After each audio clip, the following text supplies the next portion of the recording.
A blind knight that uses echolocation, viewing the dark, treacherous world through sound. Trapped in a dungeon keep, endangered by combatants, where hazards lurk around every corner. Make sound to have vision, or don't and be stealthy. Avoid impaling threats throughout the dungeon to escape. Engage with other prisoners. Rogue Knight I've been hearing about. Could you find the key and unlock my cell? Free them to fight back with more allies. Let's take this guy. The Dungeon Labyrinth has many paths and even more traps. Struggle through the darkness to find your freedom.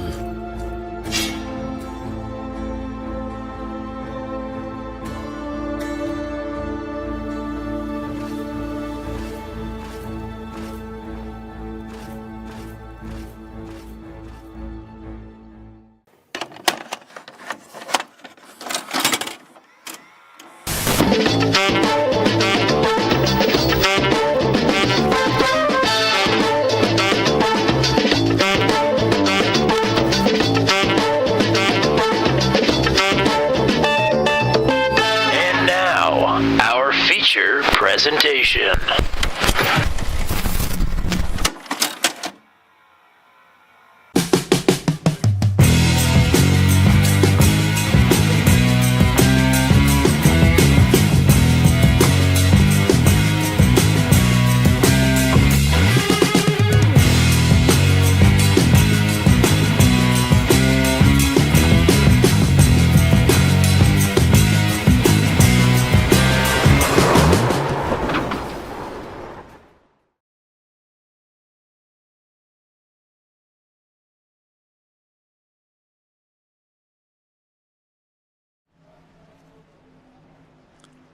Welcome to the show. Welcome back to the World Center of Racing. Welcome back to the Venom Truck Series here on Turn 200, celebrating 10 seasons of Tuesday Night Truckin'.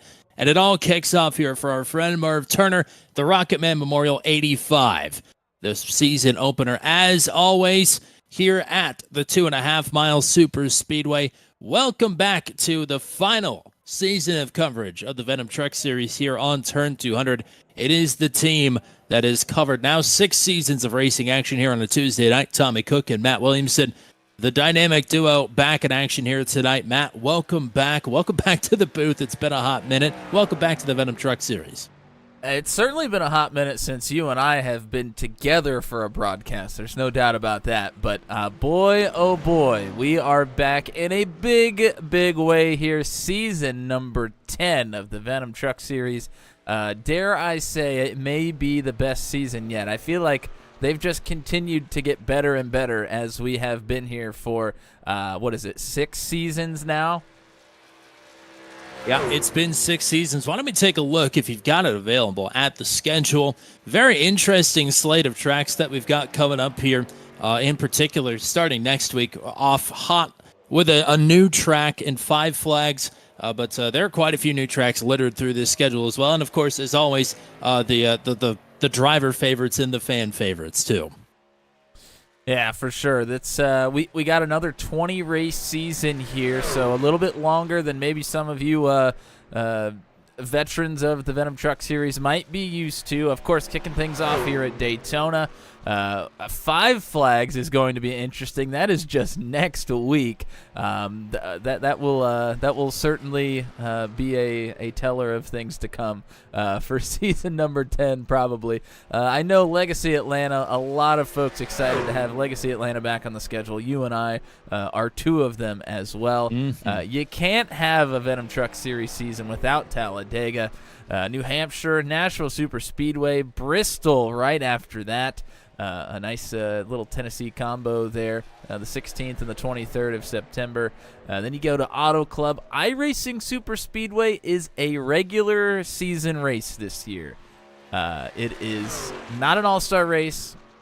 iRacing Super Speedway on the actual schedule. That that will be quite entertaining. Go to Las Vegas.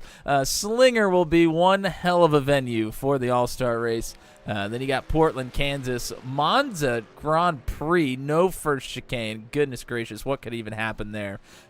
Phoenix, Indianapolis is going to round out the regular season, and then the chase begins with Michigan, Pocono, North Wilkesboro, Rockingham, and we're ending the season with the endurance race. Has never been done before at Charlotte Motor Speedway. That will be a really tough series ender, especially for the championship contenders.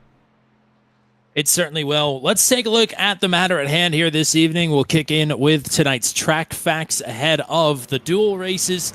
A notable list of winners on there. All but the first two are winners of the Rocketman Memorial 85 from Jeremy McKinnon on down. Boy, it varies wildly. You can see there 8 cautions, the maximum we've had, and last season we went caution-free. My guess is we'll probably land somewhere in the middle of that. The track record is very much safe looking at the early qualifying times here. We got about a minute and a half to go. So that's sort of the lay of the land here at Daytona. Want to welcome in everybody that's hanging out with us here this evening in the chat already. Ryan Dye was first in the chat. Cole Maxwell not too far behind. Doug Tobias and James Coleman. Here this evening, if you're new to the stream, to the channel, drop us a chat. Let us know who you're cheering for. We've got a ton of new drivers that are looking to start their first ever Venom Truck Series race here this evening. A lot of rookie tags here for the drivers that are putting in times right now.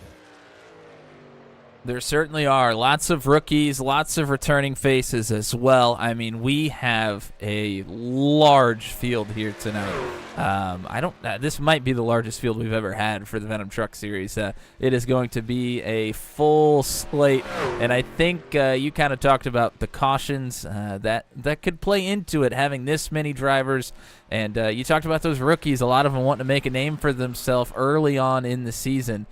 So that always plays an interesting role in things. We have quite a few that have yet to take a time, maybe just trying to feel things out. Mark Ossier, Robin Young, Cade Cannon, they have yet to go out on track for qualifying. But, of course, we got the duels coming up, or maybe more than duels. It might be 3 heat races. We're not quite sure. It looks like it's going to be 3. Yep. So triple duels, because that makes sense. So that's a just duel and a half here at Daytona. A duel and a half. Absolutely. So the top 2 drivers in qualifying are locked onto the front row. We are not bumping anybody, so we'll have 43 starters in tonight's running of the Rocketman Memorial 85, which is a series record, at least on turn 200. And now we will have 3 duel races. And the starting lineup for duel number 1, how about Tyler Bergert? 3rd fastest in qualifying. He will lead the field to the green. He has 2 podiums on the super speedways in a row at Talladega. So we'll see if that could translate to a dual win here this evening. Rodney Matney, a winner of the Rocketman Memorial back in season number 8. He will line up on the outside pole. Row number 2 is Corey Rutherford, back for the first time in regular season action since season number 8. He'll line up in 3rd with a first-timer and a championship favorite, Andy Ducato, starting on the outside of row number 2. It's Cole Maxwell and Josh Jackson, 2 super speedway heavyweights there on row number 3. Garrett Rainey likewise with Brantley Gainey to his outside. Of course, it's Rainey and Gainey together on row number 4. John Kay won the last time we were super speedway racing at Talladega. He'll line up at 9th with Michael Dean, also back for the first time since season 8, starting in the 10th position. Andy Poliski, winner of the Rocketman Memorial back in season number 6. He starts in 11th. And what do you know? Rob Williams back for the first time since season number 8. He'll start on the outside of row number 6. Pascal Samard is sneaky good on the super speedways. He'll start in 13th with Mark Ossier to his outside. 14 drivers here for our first 10-lap duel. And I believe the procedure is the same as it's been, despite the 3 races instead of the 2 for the last couple of seasons. And we all know how these duel races go. Yeah, we certainly do. There are no cautions here in the duel races, so if things go awry, you just got to keep the pedal to the metal if the truck is able to run still. Sometimes that is a big question mark. But yeah, this is it. This is the way to kick off a season with no caution duels, and we have seen these get pretty nasty in years past, but we've also seen some just be incredibly good races as well. So you never quite know what you're going to get with these going into the season. So it makes setting the lineup here a little bit more difficult than usual, because normally duel number 1 sets the inside row, or the inside column rather, and the second duel will set the outside column, but that will not be happening with the third, unless we're doing an Indy 500 3-wide start, which I, am down for. But I don't feel like, especially at Daytona versus Talladega, that anybody else would be on board with that, unfortunately. There's certainly a select few. There's no doubt about it. And 2 of them are not on the track and are in the booth instead. Hello to RJ Starcevic hanging out. He'll be in the next duel from the looks of it. And Zach Lockett hanging out with us ahead of his duel number 2 appearance as well. It's an interesting grouping here. 2 rookies looking to make their first starts in the Venom Truck Series here this evening. Andy Ducato is an interesting one. It does not look like Ducato has... Whoa! As Rob Williams has just crashed at the back of the field. I'm assuming he probably just got tabbed out because he just pulled, or had some kind of a hardware issue. He pulled straight down the track. Yeah, John took out Kay Andy Poliski and John Kay. Yeah. Well, we're about to take the green here. Yes, we are. We're great.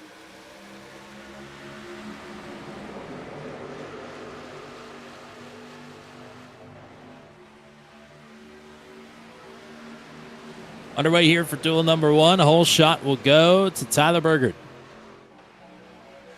As does not look like Andy Ducato is going to take to the battlefield here. Yeah, he's actually coming out, started from the pits, coming out on the racetrack, and might be able to catch the draft. With Pascal Simard lagging behind, he might be able to get up there. I didn't see him on my mini-map there. Simard lagging a couple truck lengths off the back of Michael Dean. There's already a little pushing and shoving here on the outside line. That is Garrett Rainey moving Cole Maxwell forward, as Corey Rutherford has to check up to not jam underneath the 44 there. But Bergert leads the opening lap.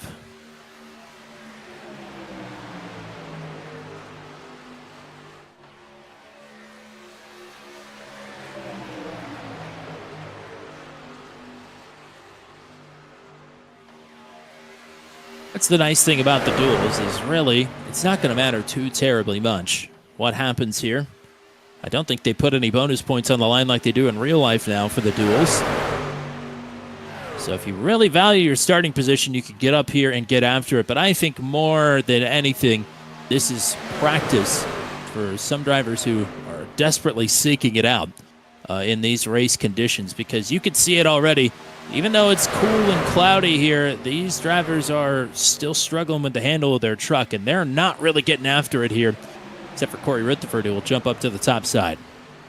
So for those of you that are familiar with Turn 200, you'll know that our overlays never work for heat races, or in this case, duels that are treated as, heat races, as... Ooh. Bergert got shuffled out there, going to try to make his way back into the bottom lane. They're going to go 3 wide here for a moment. It's so strange because they work perfectly fine for things like the Formula Super Series and for Special Stage that will use the heat race format. As there goes Rutherford. Oh, boy. And Poliski hard into the inside wall. There goes Rodney Matney. Matney, Bergert, Poliski, Corey Rutherford, all involved. That is only going to leave about the top 9, it looks like. Bergert just got sniped on pit road there by Matney as well. So, well, that That's the same song and dance as our very famous broadcast last Tuesday night, where John Kane made it through the final crash. And he has managed to kind of do the same thing again here to find his way to the front of the field. Yeah, everybody knows that on the exhibition night, you get to see the point of view from the cockpit. You get to feel what it's like to be in the race with these drivers, and it was a little spicy. And I don't think tonight might be any different. I don't think it will, as that is ICR trying to get hooked up here on the top side, and Dean, in his return to the series, making some contact with the wall off the front bumper of Brantley Gainey there. These things are looking wiggly here today so far.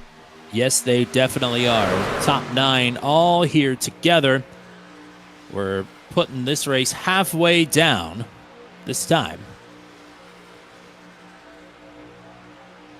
Unfortunately, the way these duels are as well, we're not going to be able to take any replays either.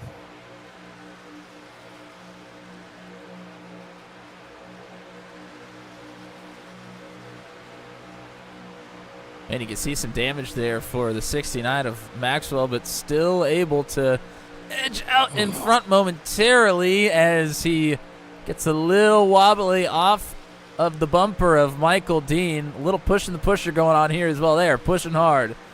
I think my coldest take thus far is that we are definitely not going caution-free in this feature. That is probably a given at this point. It was a miracle that we went caution-free last season. 4 to go at the stripe here in the opening of 3 dual races here for the Rocketman Memorial 85. Maxwell leads it across the line.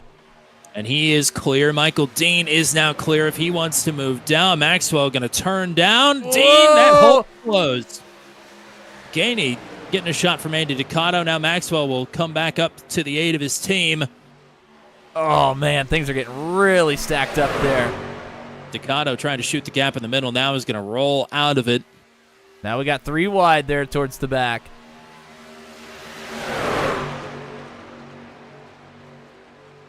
So John Kay back in the lead.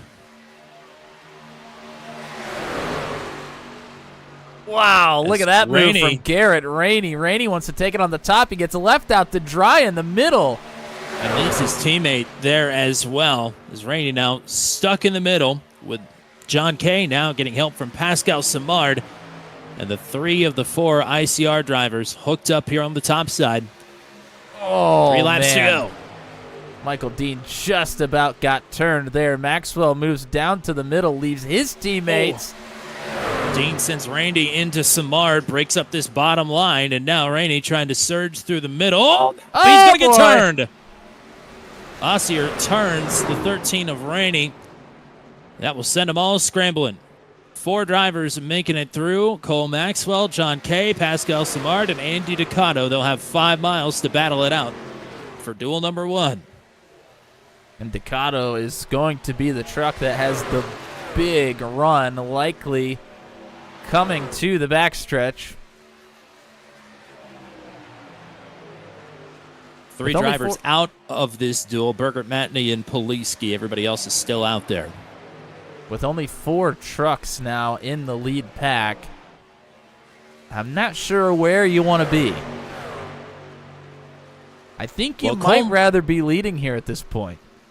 If anybody remembers, Cole Maxwell, duel number 1 last season, was in this exact position, but on the final lap, not on the 2 to go lap.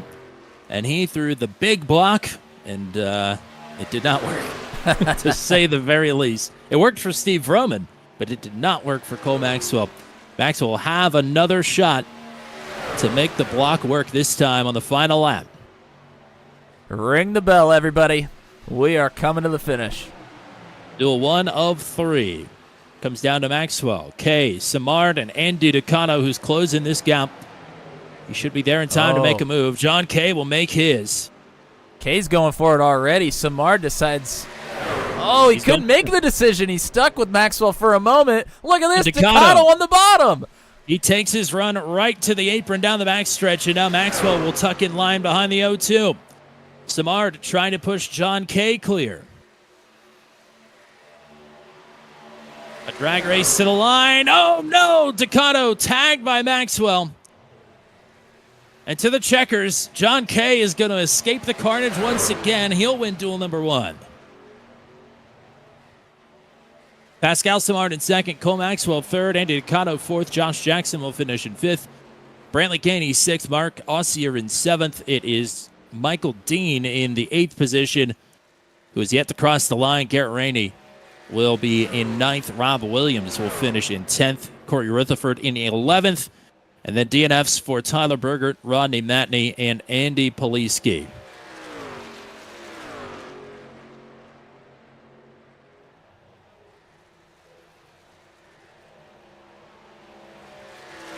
There's Rainey and Williams across the line. And that makes it official. That does indeed make it official.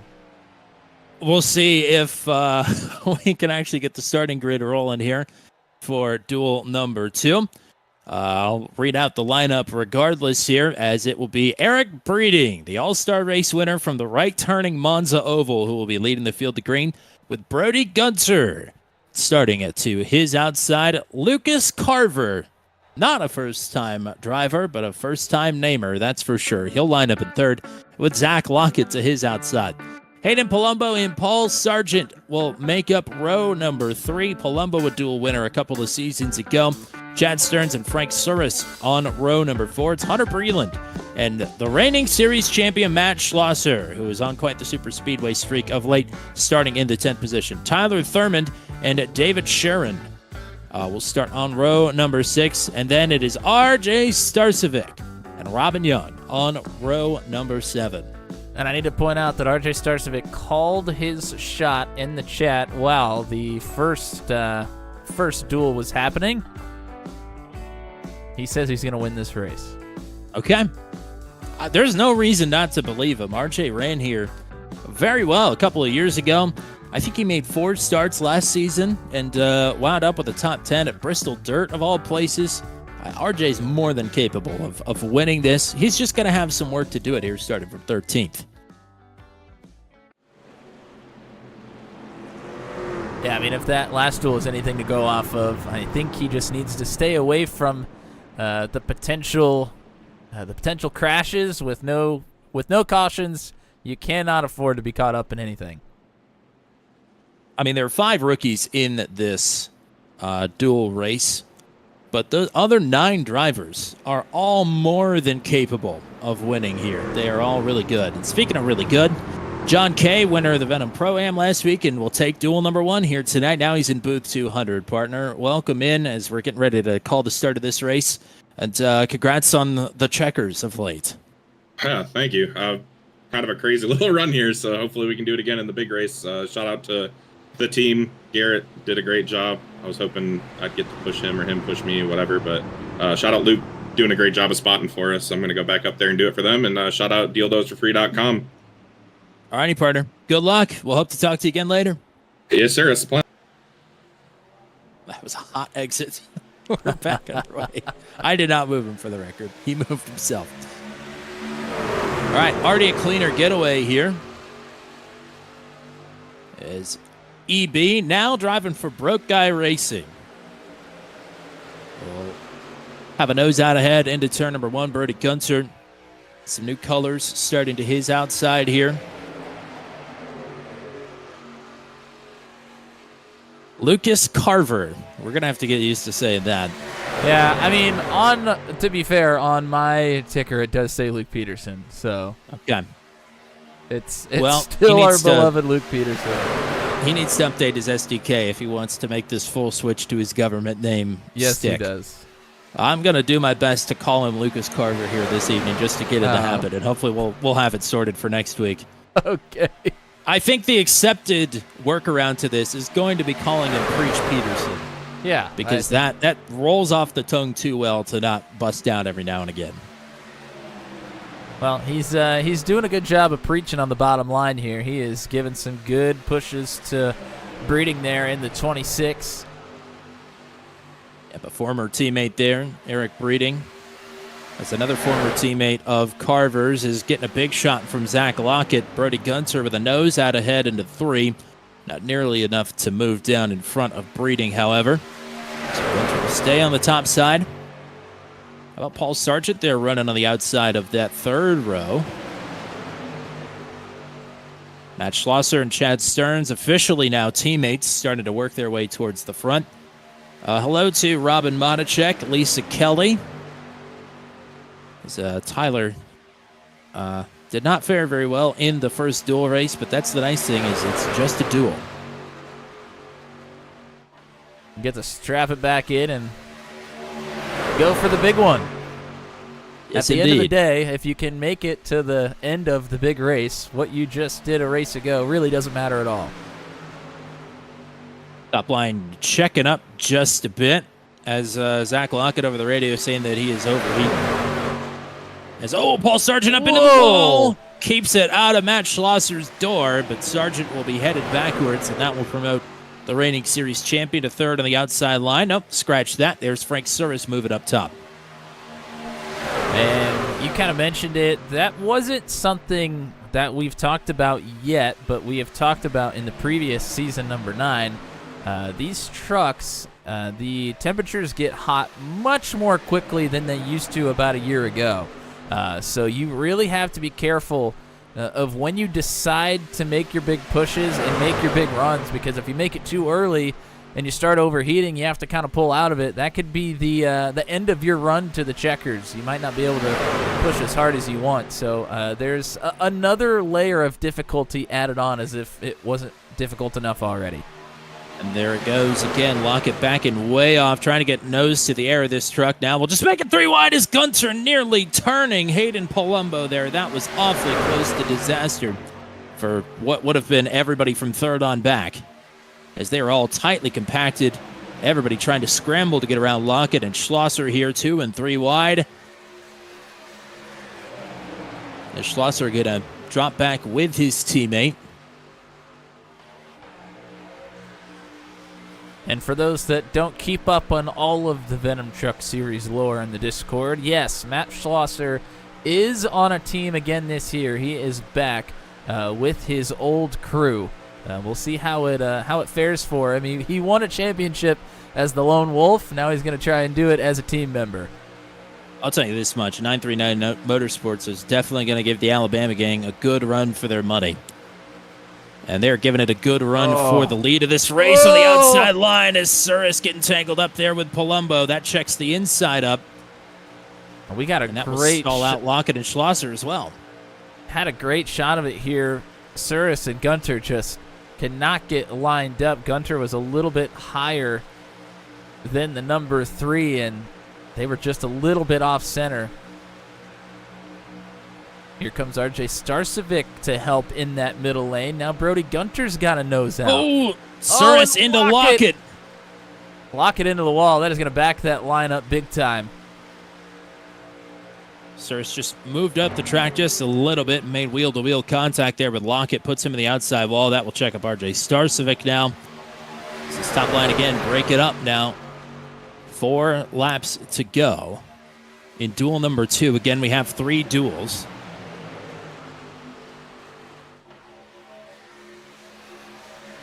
Here this evening, one night only special. All 43 drivers who are signed in this evening, as long as they want to, will start tonight's Rocketman Memorial 85. Schlosser shooting the middle, getting underneath Paul Sargent, trying to get in line behind Zach Lockett there.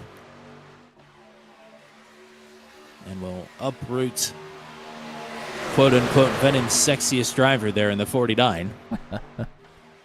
I'll tell you what's sexy about this so far is every single truck is still in the pack with only 3 to go. They always say there's one crazy one and one calm one. I don't know what that math looks like with 3 duels. But this has definitely been calm thus far. But, I mean, we're teetering right on the edge. We've had some close calls, some contact in the wall, some driver-to-driver contact, and we're close to being on the money lap here with 2.5 laps to go. Here's RJ Starcevic making ground on the outside as Palumbo and Carver getting each other a little bit loose there on the bottom. Starcevic tucks back in line. Starcevic really wants hand to. Here. Yeah, he really wants to go, but doesn't seem like anybody's willing to go with him here at this point. Not yet. 2 to go. We're getting to the point where you're going to have to start taking your runs where you find them if you want a good starting spot here tonight.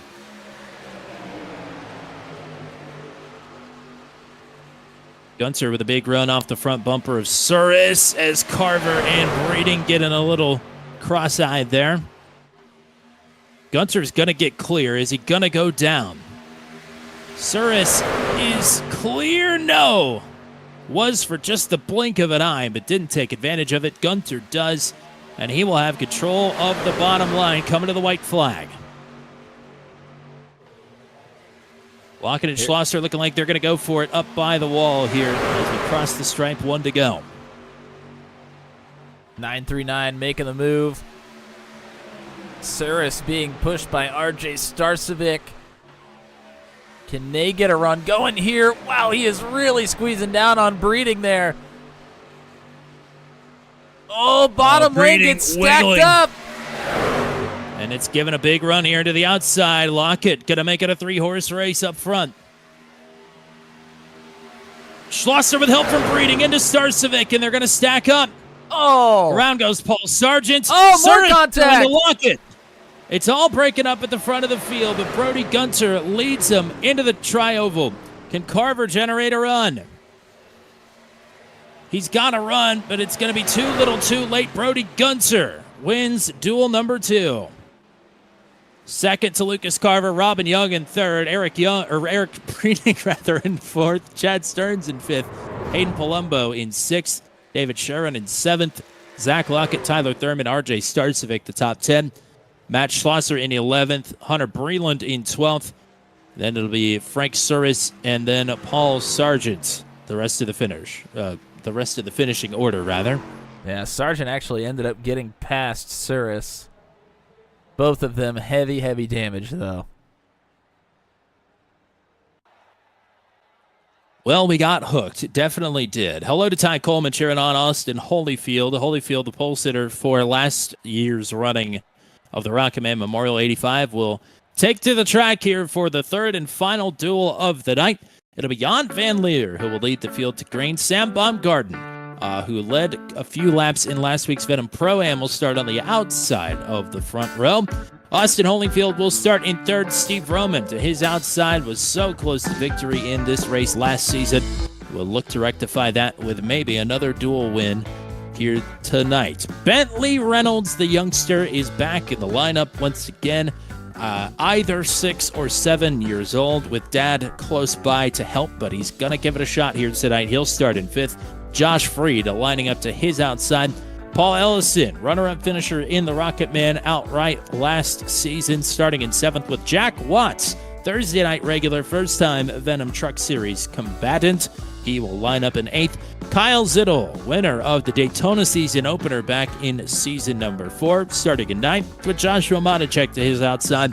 It is Greg Elliott and Jordan Journeau who is back here tonight. He will start in 6th, or rather on the outside of row number 6. And Cade Cannon, the last rookie to line up in the duels here this evening.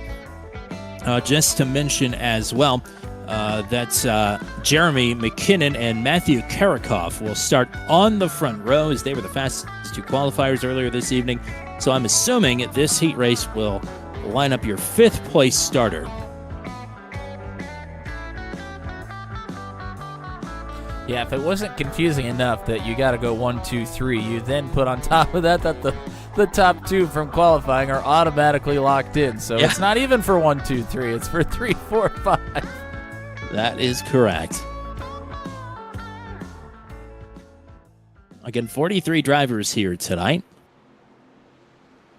Pretty big field. In fact, it's the biggest Venom Truck Series field that we've ever had. We had 42 drivers trying to qualify for the season 7, or rather the season 6 running of the Rocketman Memorial 85. But we bumped at 40 that night.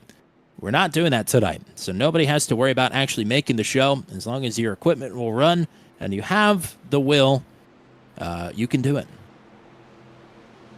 And, of course, if you're already in this session, that helps too. I'm Jan hungry Van for some Leer? cinnamon butter and rolls, buddy. Oh, baby. Now you're talking my language here. Jan Van Leer, Sam Baumgarten. On the front row, Holyfield and Vroman, row 2. Duel 3 is underway.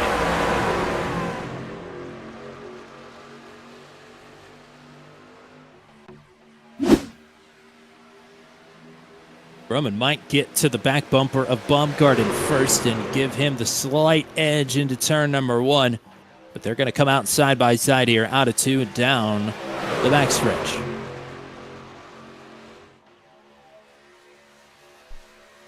I guess it's going to decide to work for Duel Numero Trace. Well, we got to love that. Maybe that's been the problem the whole time. Maybe we need to start on duel number 3. And then the next one can be duel number 4, and it'll work. Just skip 1 and 2.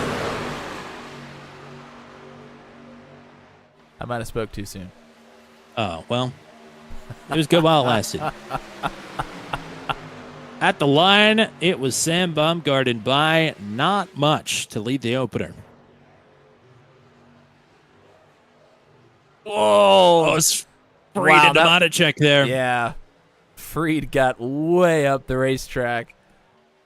Monacek with no help. His help is Austin Holyfield, and there's no way that Holyfield's getting to Joshua Monacek here, as he is tucked up behind Jan Van Leer. Baumgarten is clear. Vroman was not. I'm not sure he was trying to make that move, but he went down there anyway. I'm sure Jan's eyes got a little wider there. As JVL going to pull right back out, the lone ICR driver here in the final duel. The rest of his teammates were all in duel number 1, and Jan will take lap number 2. A lot of folks in the chat have some drivers to cheer for here. Josh Monacek, Austin Holyfield. Lots of support for those 2 drivers in the chat here so far. And Holyfield is hooking it up there. 3rd on the bottom line right now. Monacek pulling in behind Jan Van Leer. We've seen it the last couple of seasons where ICR and Pony Express have had some kind of alliance at the super speedways. It's worked quite well for Pony Express, that's for sure. Oh. ICR will be saying, hopefully it's my turn tonight.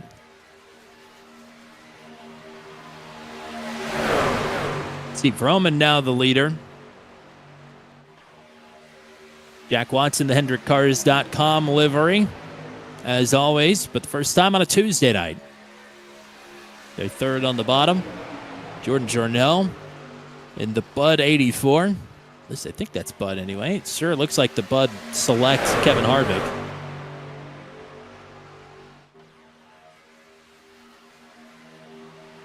Yeah, it's interesting. This is the first time we've really had any crossover from a Thursday into a Tuesday. We've had some Tuesday crossover into Thursday nights, but this is the first time one of the Thursday night drivers has come over and taken a shot at the Venom Truck Series fellas. So it'll be interesting to see how Watts fares throughout the entirety of this season, because we know how competitive they are on Thursdays. It'll be interesting to see how he stacks up here on a Tuesday night. Jack Watts always, I liken him to a Brantley Gainey here on a Tuesday night, because it doesn't matter where he starts in the field. He's always going to be in the top 10 by the end of the night, if not challenging for a top 5 or a win. Made the chase last season on Thursday nights. Got himself a podium as well. In an ultra-competitive league, like you said. Not that this league isn't competitive. This duel has been very competitive at the front of this field, with Steve Vroman now being helped along by Austin Holyfield. As Alex Dean is cheering on the Pony Express drivers, Monacek is stuck on the top line. Cannot find a way forward here. Bentley Reynolds there in the Doritos truck is fading back a little bit as well. I would imagine this is a lot to take in for the youngster. You and I did our first super speedway races in our early 20s.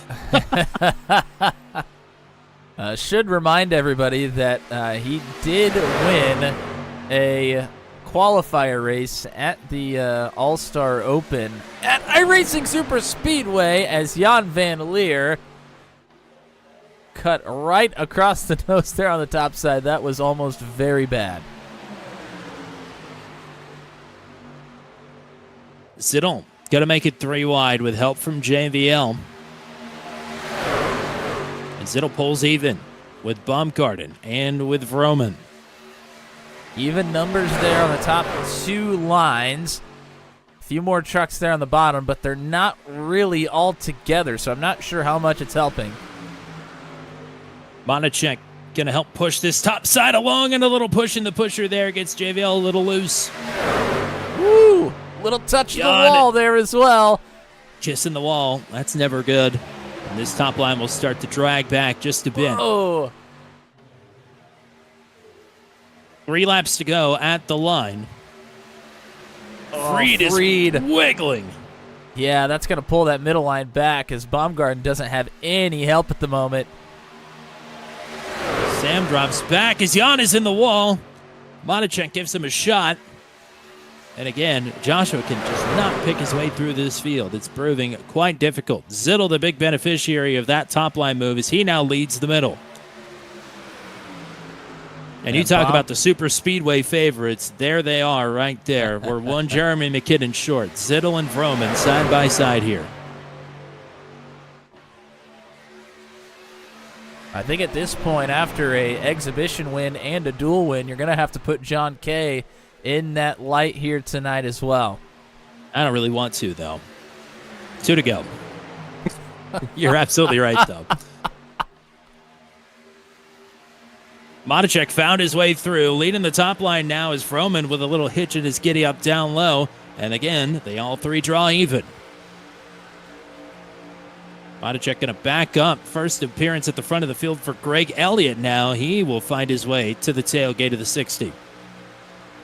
And now, just as soon, we'll back off.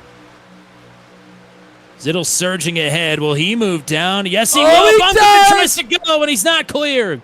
Oh, that is going to annihilate most of the field here. Monacek on his side, pinned to the wall. As to the white flag they go, Zittel leading. Paul Ellison up to second. Steve Vroman. Austin Holyfield in 4th. Watson Freed going to have to go if they want the big run here on the final lap. Vroman pulling to the outside with help from Austin Holyfield. Zittel with help from a teammate in Paul Ellison. Bumpers work together a little bit more there for Ellison and Zittel. Holyfield and Vroman finally getting hooked up here. It's down to these 4 unless they all wad them up out of turn number 4. Ellison and Vroman, door to door. Zittel with an opportunity to move up, but he won't. It'll be a drag race to the line. Vroman has the momentum. The 0-0. Oh, they get contact! Touch, and Zittel gets him. 2 1/1000ths of a second. I have it as Vroman. Vroman got him. What? Are you kidding me? Unbelievable. I got to try and back up real quick. I have it as Vroman here. Wow. You're right. He clips it with the right front corner of the wheel well. Yep, there it is. Wow. That's the 2nd season in a row with a Steve Vroman dual win. Man, and it's that close. Fool me once, fool me twice, fool me chicken soup with rice. That is a Steve Vroman dual victory by 2 1/1000ths. It's time for a little warm-up session now. Yeah, Brady Gunter didn't come down and talk to us after his dual victory. We'll see if Steve Vroman will pop in. But we got 5 minutes to relax a little bit. Let's talk while we're waiting for Steve Vroman here, and for anybody else for that matter. Let's talk pit strategy. We know these fuel tanks can go, let's just say, in the neighborhood of 35 laps. It's usually a little bit less than that. But do you want to run these tanks out all the way? Is that the winning strategy? It kind of depends. We go back and forth on this quite a bit here on the channel. We've seen both types of strategies work out. Typically, I think if you're able to, coming earlier than most will normally be your best bet. But I also think it more so comes down to the group that you are pitting with. What often happens is those groups that come down earlier are also very much on the same page. Most of the time, they're teammates that are very on it with their strategy calls. I think that has a lot to play into it. I think you just need to come in with people that you're comfortable with and people that you know will put in a good pit stop, and you'll all be able to come out the other side together. Other than that, I'm not sure if it really matters one way or another. If you come in earlier, come in later, you just got to do it together the right way. Broke Guy Racing last season, when they were just a 3-car group, they always pit by themselves in a race that went caution-free. It got them the opportunity at the win. Unfortunately, it all fell apart on the final lap for them, so they'll hope to maybe do this same strategy, but finish it off in the last few hundred feet this time. I think the other thing that's important, not that I think that we're going caution-free here this evening, but we could at some point have a long green flag run with a pit stop in the middle, is the handling of these trucks and tires. You are not going to be taking tires on these pit stops unless you want to be left behind. But we saw where that handling really came into play at the end of the race last season. Moves were harder, and we don't really think of tire wear when we come to Daytona.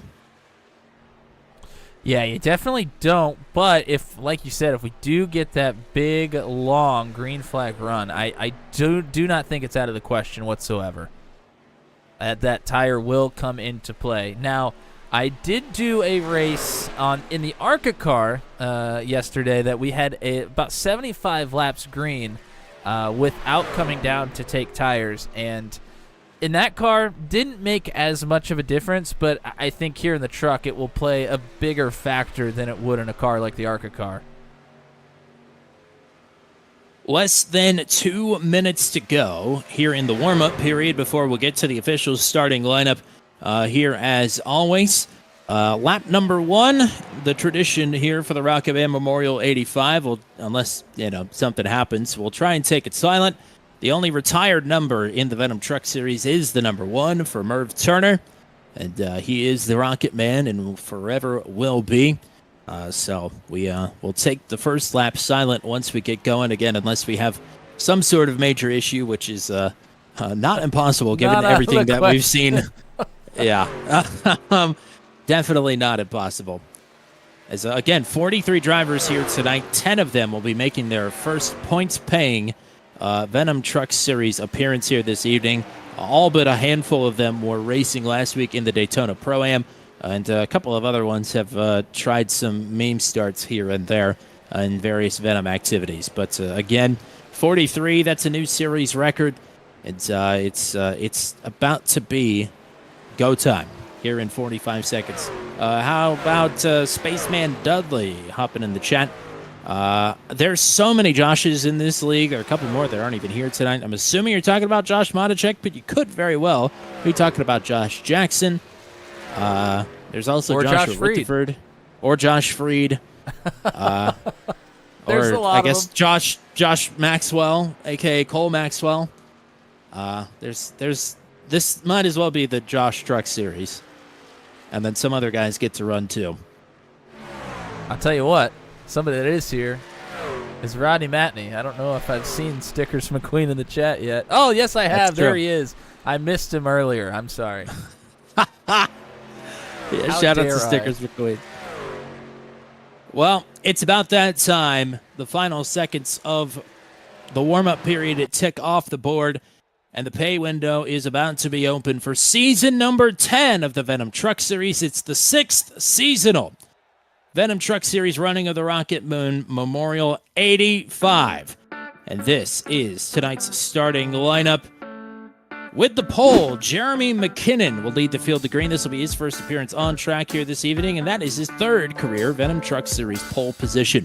Matthew Karikoff, one of 10 rookies in the field here this evening. We'll start on the outside pole. John Kay will start on the inside of row number 3, most recent Talladega winner. Brody Gunter will line up in starting position number 4. Steve Roman and Pascal Simard on the outside of row number 3. Lucas Carver starting in 7th with Season 4 winner of the Daytona season opener, Kyle Zittel, starting in P8. Cole Maxwell and Robin Young will round out the top 10 starters on row number 6. It's Austin Holyfield and Andy Ducato, Eric Breeding and Paul Ellison on row number 7. Josh Jackson and Chad Stearns on row number 8.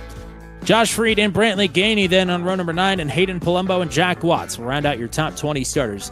Mark Ossier and David Sharon, 2 rookies there on row number 11. It is Bentley Reynolds and Michael Dean on row 12. Zach Locken and Sam Baumgarten on row 13. Garrett Rainey and Tyler Thurman on the 14th row. Jan Van Leer, Rob Williams will round out your top 30 starters. It's RJ Starcevic, Cade Cannon, Corey Rutherford, Matt Schlosser, Joshua Monacek back in the 35th position with Rodney Matney to his outside. Hunter Breland and Jordan Jorno on row number 19. Tyler Bergert and Paul Sargent round out the top 40. Greg Elliott, Andy Poliski with a lot of work to do from the 42nd starting position, and Frank Suris will round out the field shotgun on the classic 43 drivers starting lineup at Daytona International Speedway. Matt, the lights are on, and I would imagine the temperatures are down as well for these drivers. Yeah, temperatures are definitely going to be down here. 78 degrees is your ambient temperature. 80 degrees is your track temperature. So ambient and track temperature just about the same here underneath the lights of Daytona. Looked like we had maybe a few drivers deciding to start from the pits. So we'll keep an eye on them. I don't know if that's necessarily a bad decision here. The classic 43 number here at Daytona for the Venom Truck Series, that is going to keep things very, very interesting. We got Twisted Drifter in the chat. You're going to have to remind us who you root for, pal, but welcome back. Getting ready to drop the green on 85 laps here this evening for the season opener, the 10th season of the Venom Truck Series. It is the sixth season, easy for you to say, of Venom Truck Series coverage here on Turn 200. We could not be more honored to bring you the first lap here for our friend Merv Turner. The pace car is off. Jeremy McKinnon and Matthew Karikoff will lead the field to the green. The Rocketman Memorial 85 for season number 10 is underway.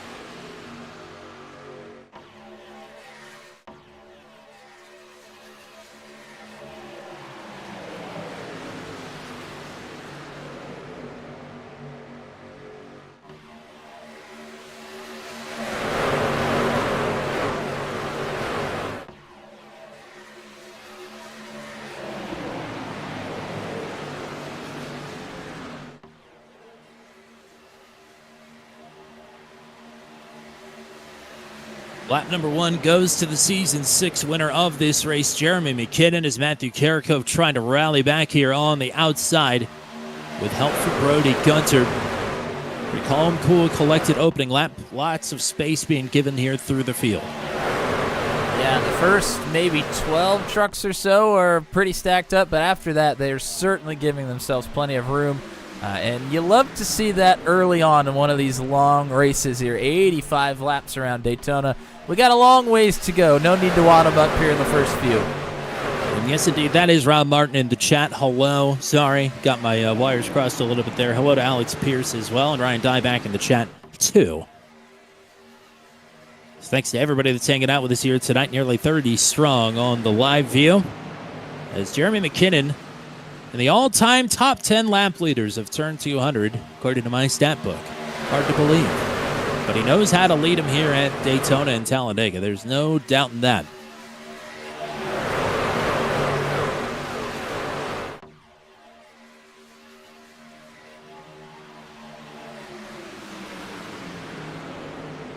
Bottom lane working together pretty good here.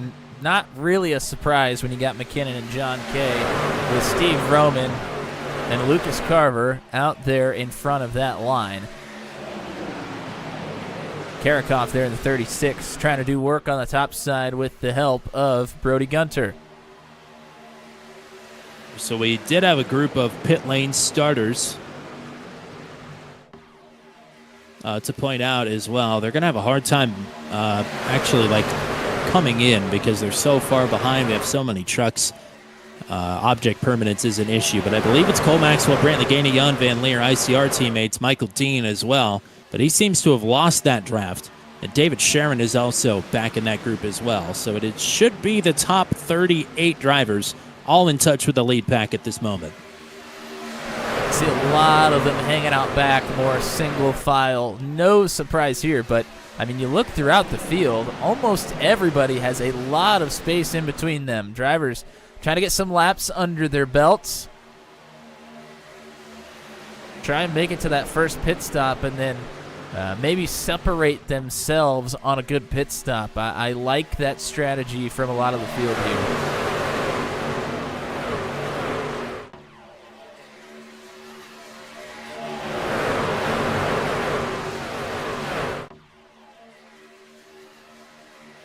Calm, cool, and collected. Some of you might be wondering. Go ahead. We are running car inside cameras again this year. They were not working, as nothing else really was for the duels, but they should be working now. So let's maybe take a look. Okay, we're going to do this again. Well, maybe we'll get them working here soon. Okay. I would imagine there's a lot of strain being put on this server right now with this many drivers. Can't say that I'm shocked. And I would imagine a lot of strain being put on your PC as well. Yeah, it is a little jittery as it is at the moment, so throwing cameras at it might be a little rough.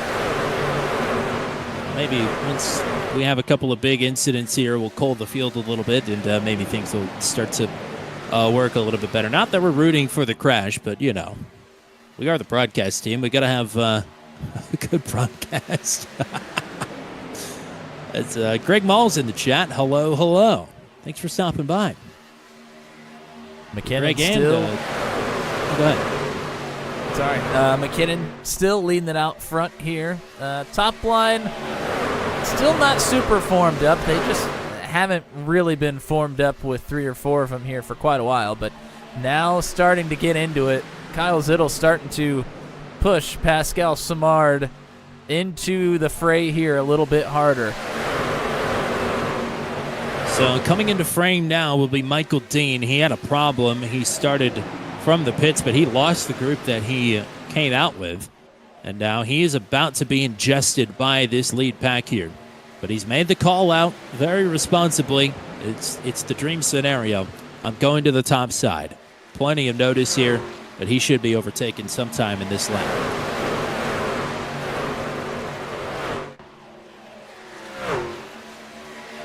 And before that happens, actually it's about to happen right now.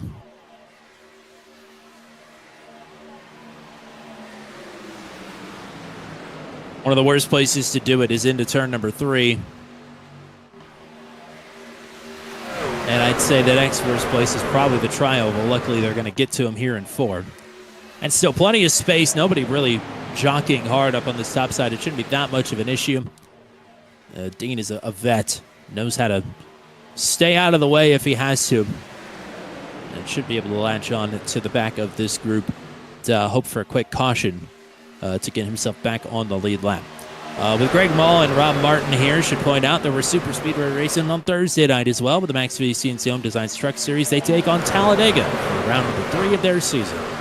9:15 p.m. Eastern time for that one. If you don't get your fill tonight, even if you do, I would argue you can never get enough super speedway racing. We'll see if you and I feel that way in about 15 weeks or so. Yeah, no kidding.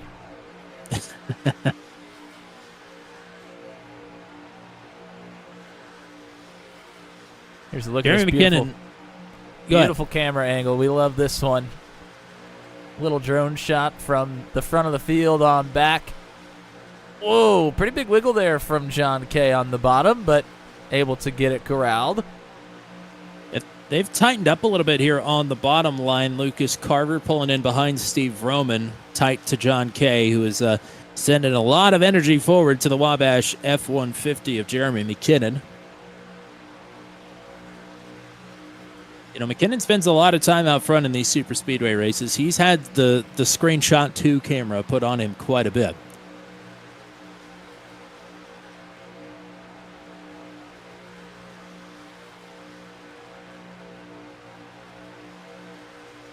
McKinnon being out front this whole time, he is going to be at a fuel disadvantage as we get further on and start looking towards pit stops. It'll be interesting if everybody, or if a few people decide to help him out and come with. I would imagine that would be the case, but you just never know. If McKinnon is looking for his teammates, he's got Steve Roman one truck behind him. A little bit further back to Eric Breeding, but he's in this line inside the top 10. And then Andy Poliski, who remember started in 40th, he has worked his way to 24th as they run. So I think that's close enough where Poliski should be able, especially if he pushes a little bit hard on his pit entry, to try and catch up here to his teammates if they decide to pit early.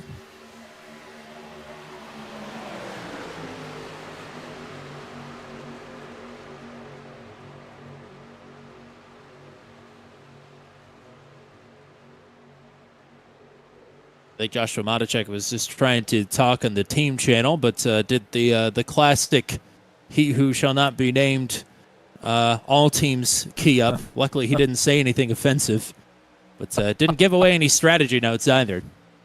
Well, you know, Matacek is a dirt racer as well, so I guess just two peas in a pod there. Oh dear, I wouldn't do that to him.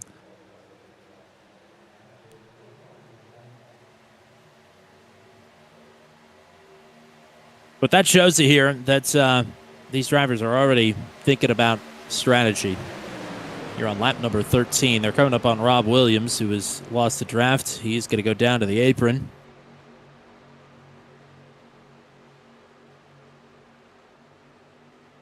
Oh, boy. He carried a lot of speed onto the apron there. I know we're not at Talladega, but we just about had one of those moments.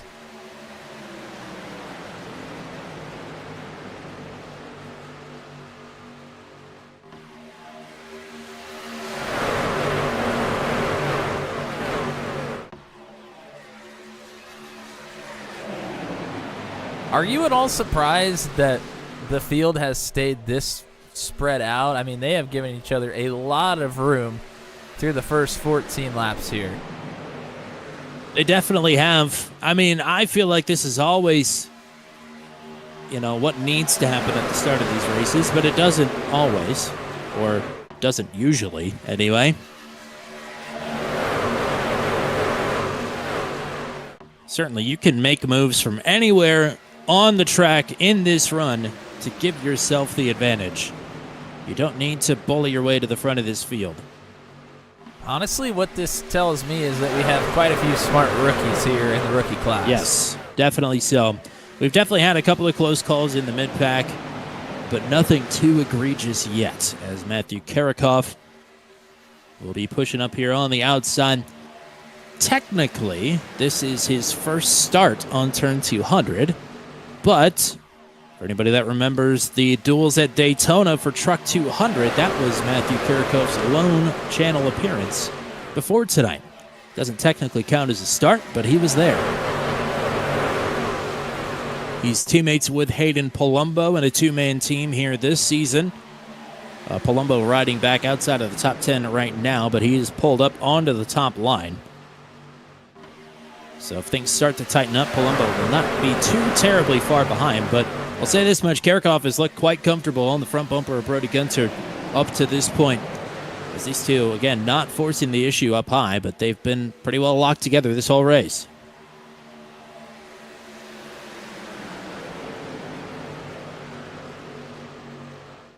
Starting to tighten up a little bit here, especially towards the front. Get a look towards the middle to back of the field here. We had a lot of single file about 10 laps ago. Not a whole lot of that now. Most everybody is at least doubled up. Still a few hanging off the back here.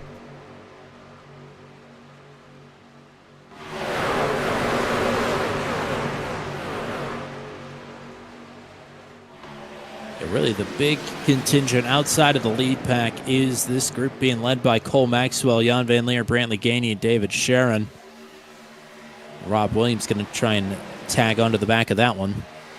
Yeah, haven't really gotten any TV time for these folks that started from pit road.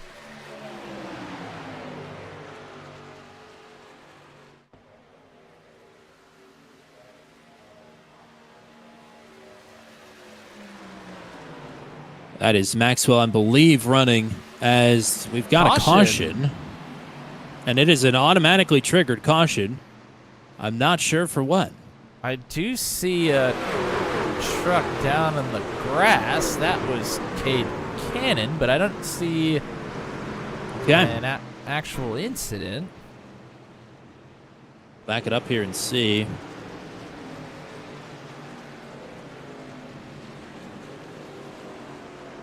I mean, Cade was still moving forward. I can't imagine that was thrown. I think they were already checking up for the caution at that point.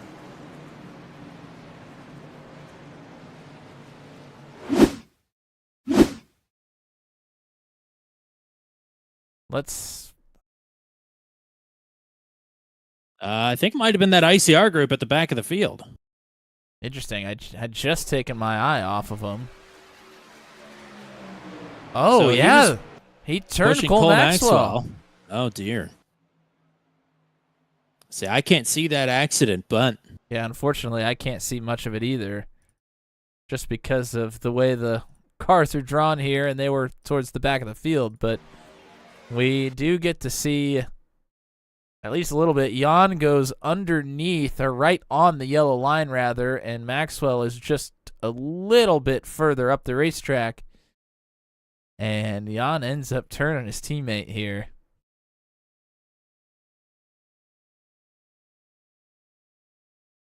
Trying to look at the live shot of Cole Maxwell here. And it doesn't look too terribly damaged unless I'm missing something big. The front end's not smashed in. So they might have got away with that one. Yeah, I mean, he got turned right in the middle of the racetrack, and it's not like they were in one of the corners, so...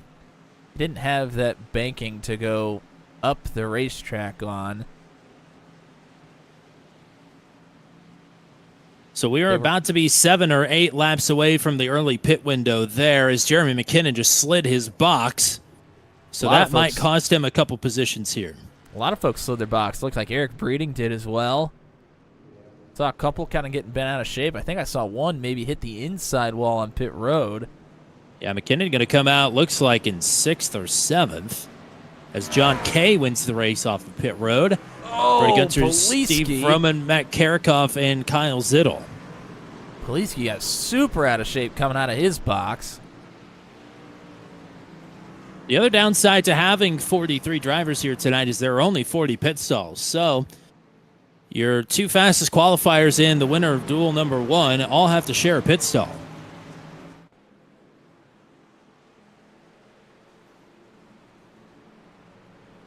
The irony of that is Poliski has to share with Jeremy McKinnon. Save resources a little bit. It's like a F1 double box, basically.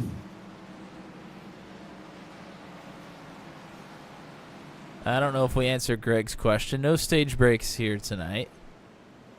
There is a halfway stage point payout, but there is not a caution thrown at that time.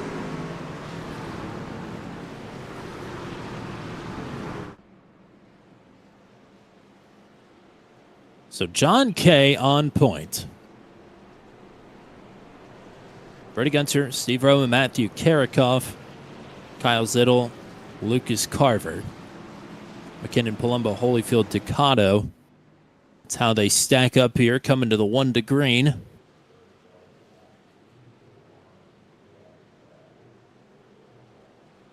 And for anybody Michael wondering, Dean got the lucky dog. Go ahead. still trying to get cameras rolling here. I'm just not sure it's going to happen tonight.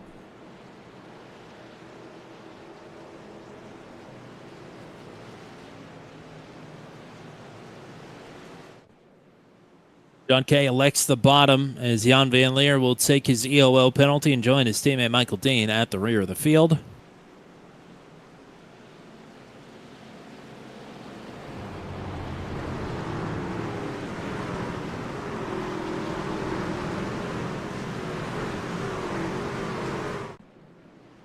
And you can hear John Kay clutching and coasting already. Where will this put us at fuel-wise here? Coming to a restart on lap 21. I mean, honestly, it's close. I don't know exactly what the number is going to be, but especially for John Kay, who's out front, it is going to be a lot tighter for him than it might be for some others. I wouldn't be surprised. I mean, you'd like to be out in front. I don't know if he's going to give it up, but fuel-wise, it's going to be tough.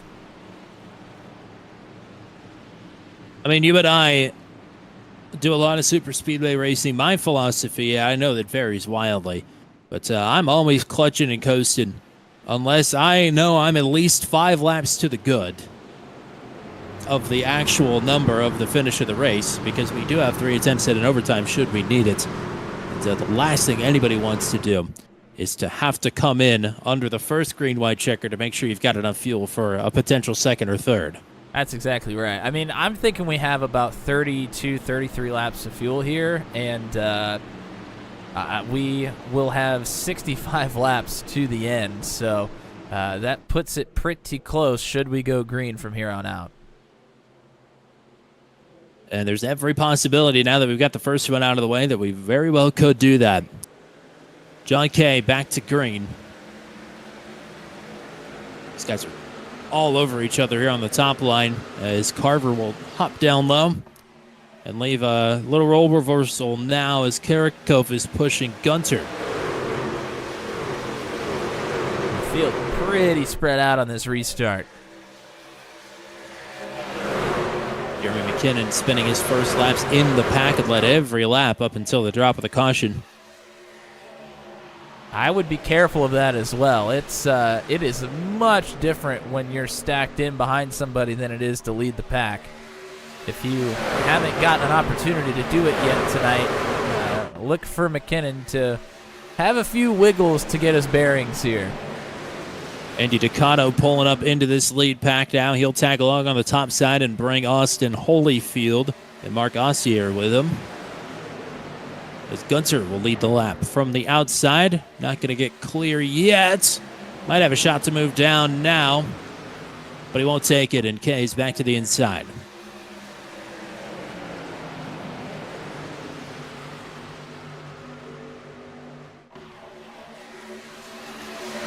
Eric Breeding and Matt Schlosser are flying up on this pack. They elect not to take that run to the outside, and we'll just hang on the top side. This field is back formed up again. A couple of drivers were bent out of shape on the bottom, way in the back of the pack. Looks like everything got settled there, but looked like a bit of a moment. Rob Williams, the only driver not on the lead lap currently. All 43 drivers who started this race are still on the track. As Gunter pulling the parachute here, it's maybe going to allow Karakov to hop down, but now he's hooked up with his teammate, Hayden Palumbo. And Palumbo will push clear. They'll have a free choice of lane if they don't get hooked together there. They made that move pretty slow. You got to be careful. They had plenty of room that time, but you got to be careful making that move down to the bottom.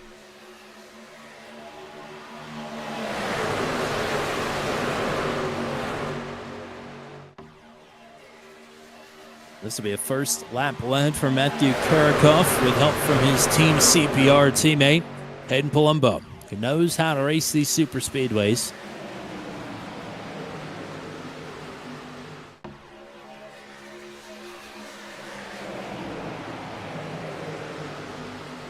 Andy Ducato and Austin Holyfield now the next two up here on the top line. If you're looking for Joshua Maticek, he is back in 27th at the moment.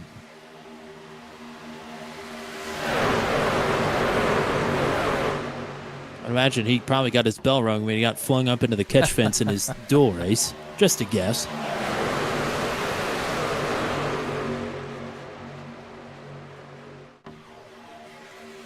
I mean, we haven't had really any, I wouldn't even consider that a wreck. That was an incident that Maxwell survived without any damage, at least that we can tell. So really no wrecks here so far tonight. We've already gotten 25 laps under our belt. At what point do you decide, okay, I'm in 30th place, we haven't had a big wreck, I need to try and make up for a few positions. Maybe I'm going to have to go to the third lane earlier than I'd like. I feel like this is the point in the race where you start to think about it. Because, yeah, it's okay to continue to ride, but these laps are going to click off more quickly than you think. Sure, there are a few guys somewhere in this pack that think they're the main character that will try and get themselves the hero's run through the field. Might end up being involved in the first caution, or the first real incident, rather.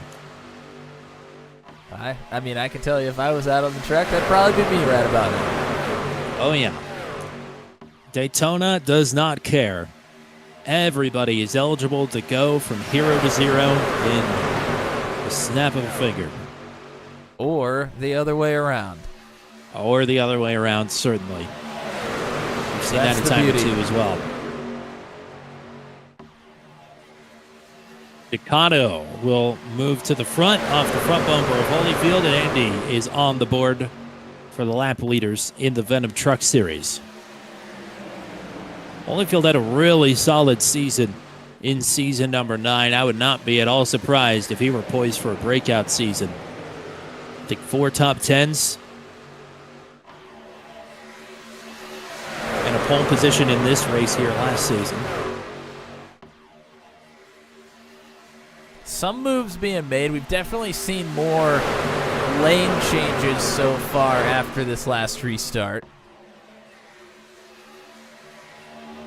Saw Lockett dive down to the bottom about halfway through the pack there in the back stretch.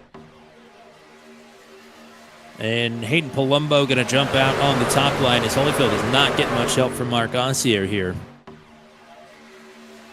So unless somebody can break the cycle a little bit, I think Holyfield is just doomed to push the outside runner to the front of the field. Sometimes that's not really a bad spot to be. As long as you know who's behind you and where the driver underneath of you is, yeah, it's not too bad of a spot. You got room to operate is on the clear. top. You're getting some practice pushing in a tight scenario. That was interesting. That was tight. Yep. And just like that, the door's open for somebody on the bottom to pull up to the top again, should they want to.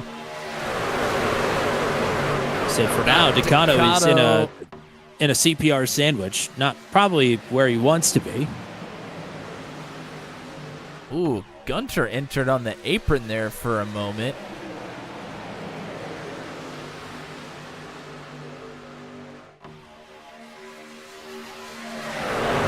And here goes Karakoff again. And Palumbo going to go with him this time. We'll see if the 01 and the 02 can go to hook together down low as Palumbo and Karakoff playing bumper cars here. And Palumbo is going to start blocking both lanes, it would appear. Oh, caution is out. Oh, quite a few stacked up there out of turn 4. Looks like Sargent Maxwell. Starcevic's back there. I don't know if he had any damage. I think this is going to start with... It looks like it started in front of Tyler Bergert. He was the first one I saw go around here. So we try and pinpoint the source here. Oh, I think Robin Young got out of shape, and they all stacked up behind him.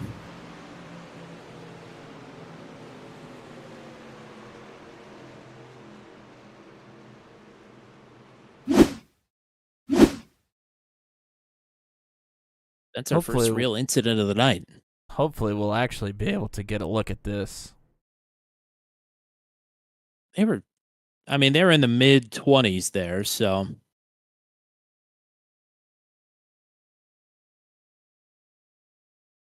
Big shot for Pascal Samard.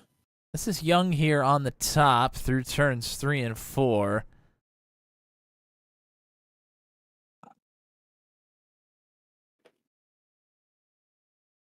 Oh, yeah, a little checkup, gets tagged from behind. I believe that was by Bergert.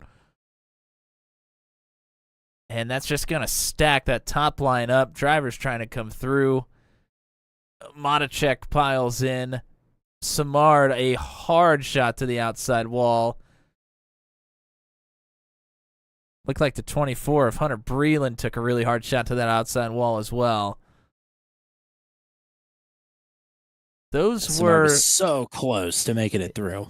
Yeah, those 3 or 4 were the majority that were involved there. Let's take one more look. We'll go to this view right here. The light truck just kind of backing off a little bit, gets tagged from behind. He's trying to back off to keep from getting into Jackson and ends up getting tagged in the back himself.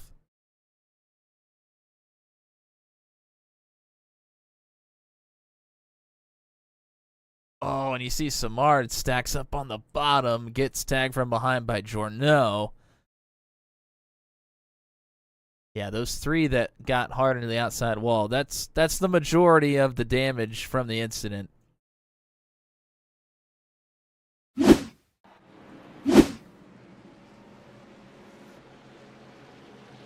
So, a couple of incidents, most of them are at both of them at a majority of the back of the pack.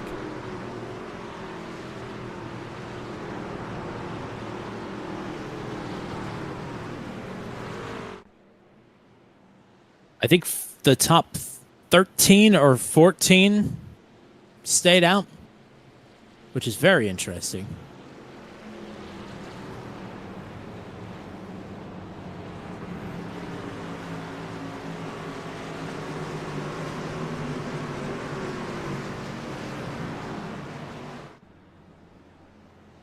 And Damian Dania in the chat. One of the Wednesday night staple drivers. Not only that, he's the GT3 Pro Division Elect champion. He has cinched it up. So tomorrow, he says the goal is to go for win number 10 on the season. But he's got to have the sweep of the night to do that. So that's something to look forward to. Tomorrow night, ASRL Sports Car Championship. Our final 2 ASRL races here on Turn 200. As it was indeed the top 14 drivers that stayed out under this caution. So Bertie Gunter there from P15 is the first driver with a full fuel load. As it's John Kay and Mark Ossier on row 1, Vroman and Stearns row 2, Carver and Breeding on row 3, Zittel and Cannon row 4, and then Paulson and Josh Freed will make up the 5th row. What that tells me is they're pretty confident in the fuel right now. It tells me that they know they only have to make one more stop. Certainly we thought it was going to be within a lap or 2 before. You can save that under this caution. I'd imagine the thinking for Gunter and everybody else that came in from 15th on back is either to put some new boots to go dancing, or to give yourself a little bit of insurance here headed to a potential overtime, knowing how these races shake out. And the other thing is they're going to have to have one more pit stop as well, but they'll be able to put less fuel in on their pit stop than the drivers that stayed out on the racetrack. So that's going to be a little bit extra time on pit road for the drivers that stayed out. Trust me, that will play a factor. Coming to green, John Kay in control of this field.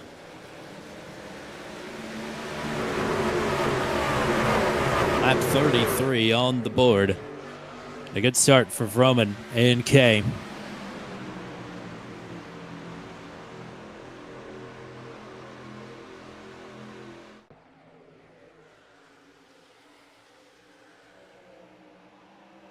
That is too bad in the chat. Pascal Samard, terminal damage, done for the evening. Whoa, Kyle Zittel trying to put it up the middle. They are 3 wide for a moment. Oh, Stearns man. has to pull the ripcord on that one.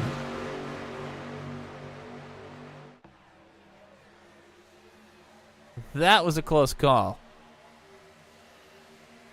That's a term in French I don't think I wanted to learn. Sorry, terminé. As Samard is the first driver out of the contest here this evening, and that is too bad. Really good at these super speedway races. Wrong place, wrong time. Here is Ossier now being shoved to the front by Stearns. And Jeremy McKinnon bull rushing the middle. And look at this run. He is not going to stop. Is anybody going to give try way and or plug get the hole? turned? No, they better not. If they know what's good for him, they'll just let this happen. And let it happen. McKinnon was outside the top 10. He was in 13th at the stripe, and he's going for the lead. Ducato shoving McKinnon through. Jeremy is free. What a lap that was. 13th to first. Wow. As Ducato will clear the way. Wow. Greg What a Elliott run. third in the middle. First appearance at the front of the field in the feature race here this evening. Yeah, that was, Whoa. I mean, that's typical McKinnon stuff right there. You just mentioned Elliott, a big wiggle there in the middle. Could have been disaster.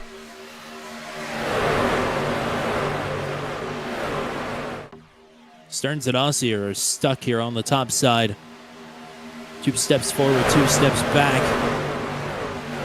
Stearns stuck in the side draft of the 91 of Elliott as Ossier is up in the wall.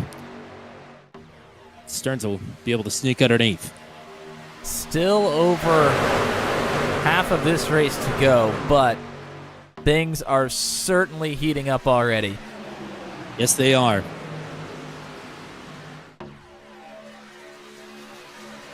This is where we start to get into the danger zone. Brantley Gainey trying to push Ossier on the top side. Just took a big chunk of the wall out of turn number 2.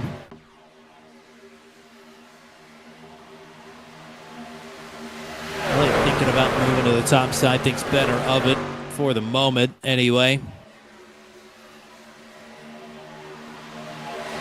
To point out as well, we said Pascal Samard is retired from the race. A couple other drivers on pit road still, one of them being Tyler Bergerts. And looks like Rob Williams as well. So that is 2/3 of Team 200 out of this one.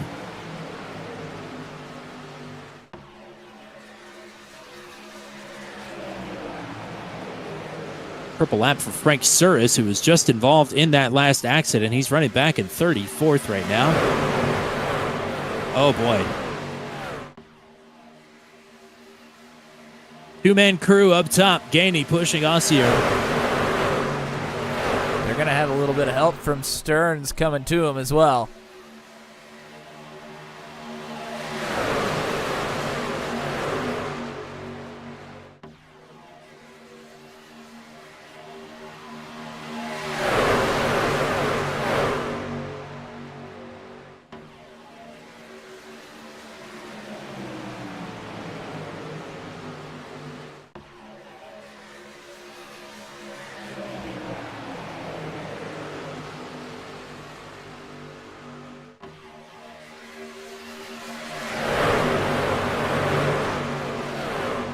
Tense.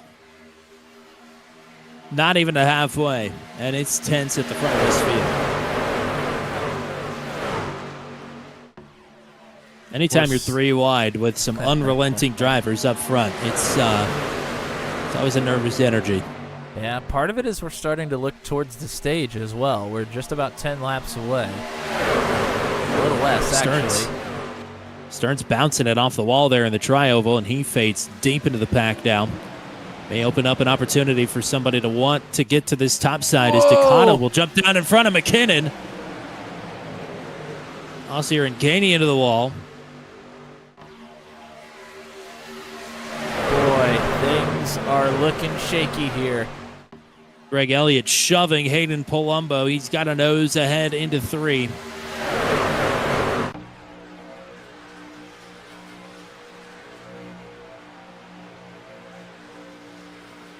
Let's take a look from the front of the field. You'll see the jostling going on here.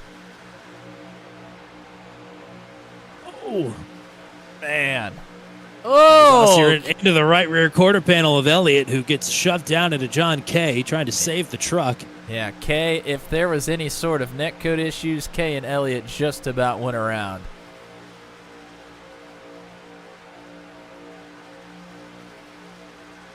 Luckily, both of them with a good connection here.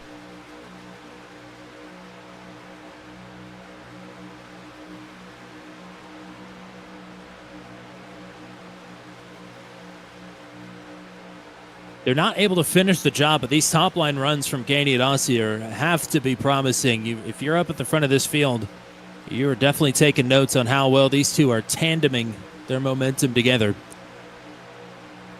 And able to hang with the pack as Gainey into the door of Elliott, and he's going to turn Ossier, and it's on. That is the big one. That is a lot of trucks. McKinnon got hooked from third, and there was no escaping that one. Not even John Kay could use up his luck there. It's easier to tell you who was not in that crash, and it was Andy Ducato and Hayden Palumbo. Everybody else got a piece of it. That was an absolute parking lot in turn number 1. I mean, we had drivers driving in reverse. Dear, dear, dear. Well, we're probably going to be taking a long look at this one. Let's just go ahead and get to it. I mean, might as well. That was literally everybody. Yeah, let's go back to that view. Try and get to the front of the field here. You see, looks like Gainey and Elliott get together, and then Gainey ends up turning Ossier right down into Elliott, into McKinnon.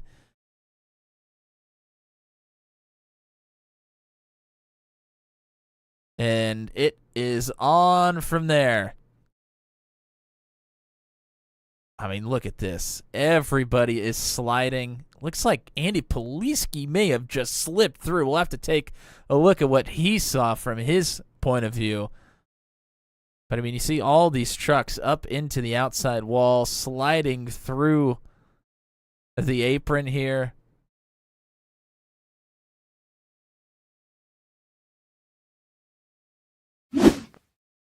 I'm going to try and find...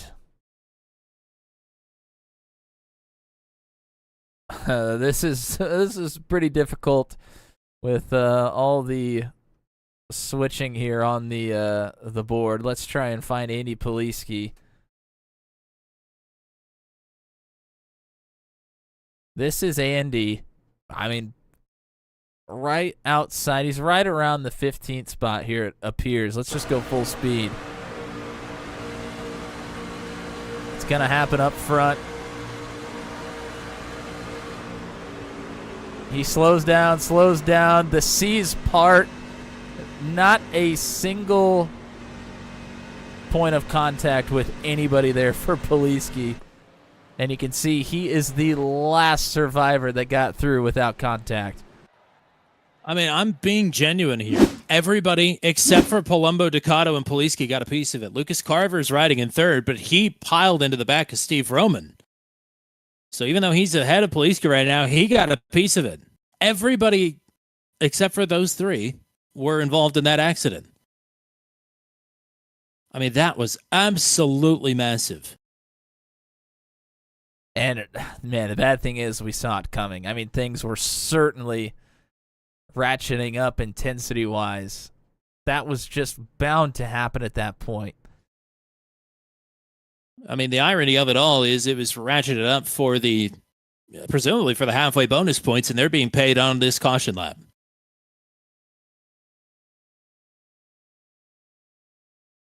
Palumbo, Ducato, Carver, Poliski, Cannon right now the top 5. Matacek in 6. Young, Breeding, Ellison, and Paul Sargent the top 10. I mean, even these drivers that were at the back, they're either going down to the apron. I mean, Garrett Rainey has to come to basically a complete stop here. Looks like Paul Sargent, Garrett Rainey, Rodney Matney. Doesn't look like they made contact with anybody. They just had to come to a complete stop.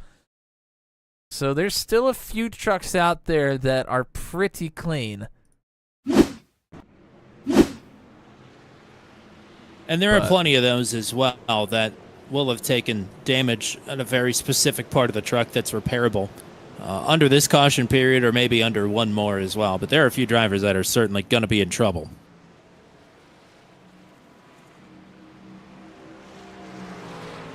But that is a huge bummer, in particular for Jeremy McKinnon, who, I mean, wanted to be in the position that he was in and got wiped out. I mean, he obviously very clearly wanted to be at the front of this field.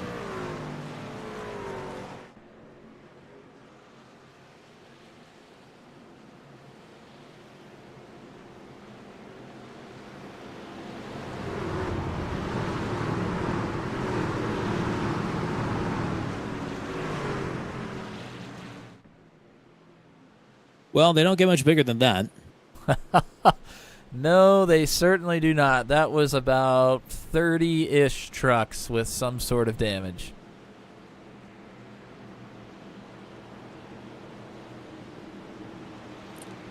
Well, should we clue the viewers in on something very interesting that's happening for the very first time on this channel right now? What is that? Well, if you look back there to driver 18, Bentley Reynolds started this race, but it will be Nathan Reynolds who is finishing this race. But we are not counting this as a start for Nathan Reynolds. It's the Eric Almirola rule. Or I guess the Friday Hassler rule. He's the first person that I know of that it happened to. You can start the race, but if you are relieved, it is the starter who gets the win. So Bentley Reynolds not in control of the car anymore. It's Nathan Reynolds, the 4-time series champion, who is going to finish this one out because it's bedtime. We're back at our way.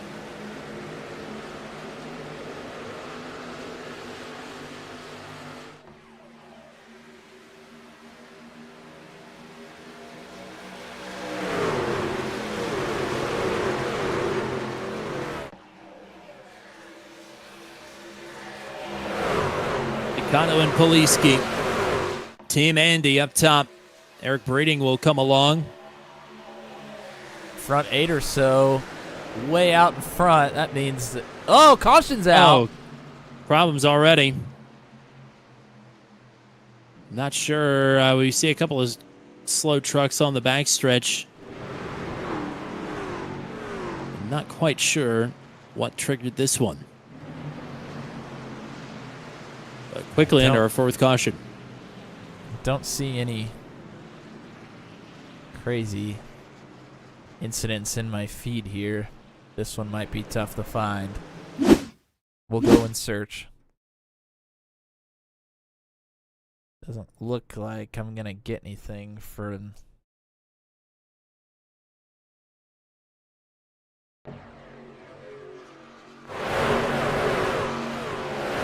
Oh! Okay, so I don't get quite the full picture here.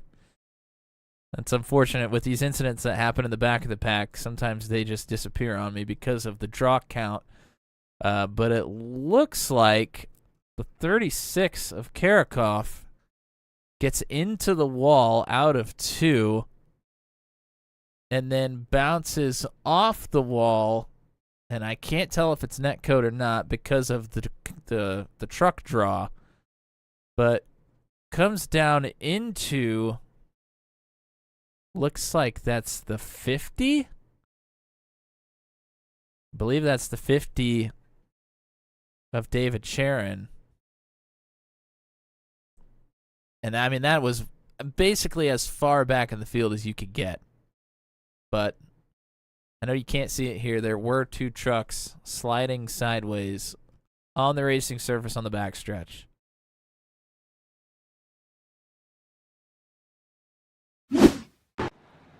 So, I mean, that was an incident as far back as you can get. And I would assume a lot of drivers still trying to come down and maybe get some damage fixed from that prior incident. Definitely so, yes. I'm sure there's plenty of damage fixing going around here on pit road. Jordan Journeau will come around to take the lucky dog. That will put 35 drivers on the lead lap. Looks like we're down to 38 drivers in the session, as Brody Gunter, Rob Williams, Hunter Breland, Tyler Bergert, and Pascal Simard have stopped logging laps.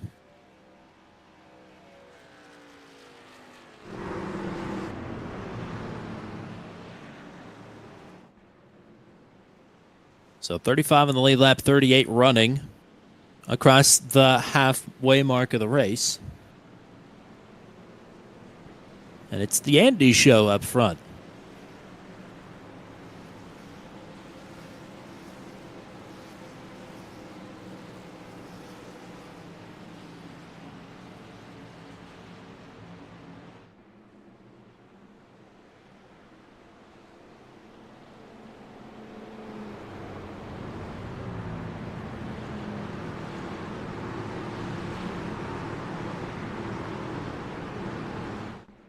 Well, things were off to a pretty quick start, and they have all of a sudden slowed down.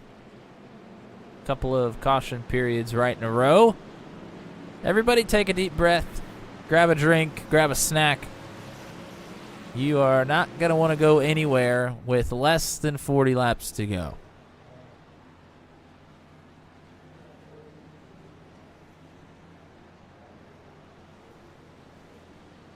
So Matthew Karakov is going to take responsibility for that one. Again, it was hard for us to tell.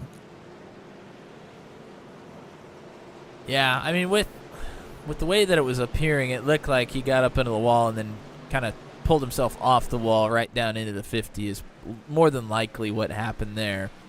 With him claiming the incident, I would say that's probably a fair guess.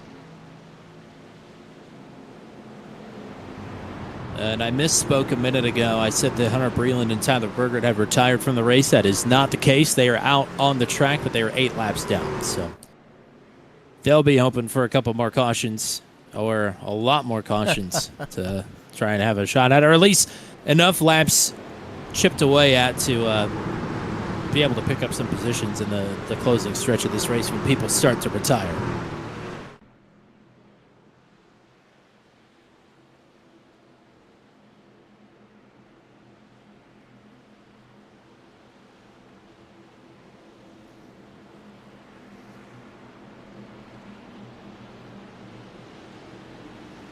Going to take a quick opportunity to do some self-promoting here.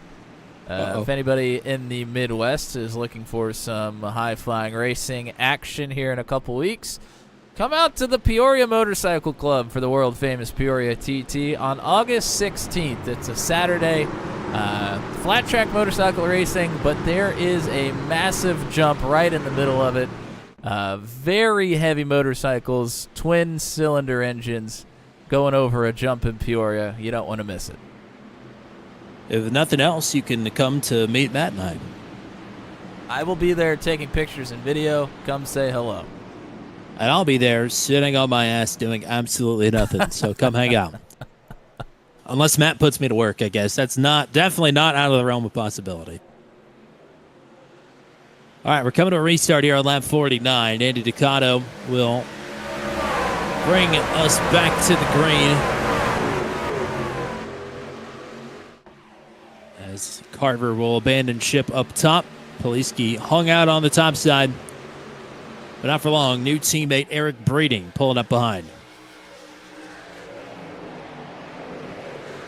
5 of them far out front. The rest of the field is going to have a big run coming. Whoa, looks like Corey Rutherford down below the yellow line there. Got a little bit out of shape, but right back into it. You can see all these drivers are up at the front of the field, are hitting the brakes to try and back up to the run here.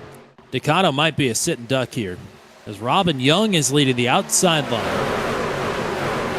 Young will make it side by side with Palumbo, and now side by side with Ducato for the lead. It's rookies leading both lines here at Daytona on lap 50. Young. Leaving a lot of middle open there. Yeah, you do not want to do that. If you leave the middle open like that, you are going to get left out to dry. I can guarantee you of that. Oh, yeah. If that's lap 70, Rainey has taken that 10 times out of 10, and now he's going to take it. No, Young is clear by a foot or two and will come down with Rainey. As that opens the top side now for your Season 8 winner of the Rocketman Memorial, Rodney Matney, with help from John Kay.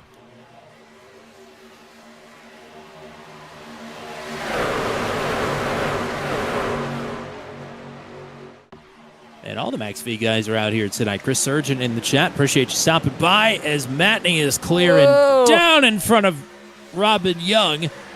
Young hanging on the left rear quarter panel of John Kay.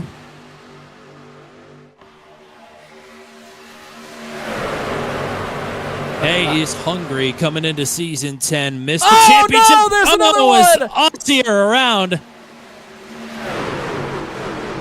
Oh, and a bunch of drivers through the crest are still piling in. Oh, Jack Watts got hit hard. Speaking of Thursday night drivers. Man, that was a mess. That's Chad Stearns with quite a bit of damage there as well. Looks like Corey Rutherford pretty slow down there on the grass through turns 3 and 4. Greg Elliott. Sam Baumgarten, I think, just snuck through there. Eric Breeding was in there, too. He was just at the front of this field, dropped back, and got wiped out. Drivers were scattering everywhere. Yes, they were. Stickers for Queen cheering on Rodney Matney. He's got a lot to cheer for right now. Matney P2 as we're working our 5th caution of the night. Let's take a look. I think it started here with Ossier getting turned. Let's see if we can figure out how this happens here. Ossier is on the outside.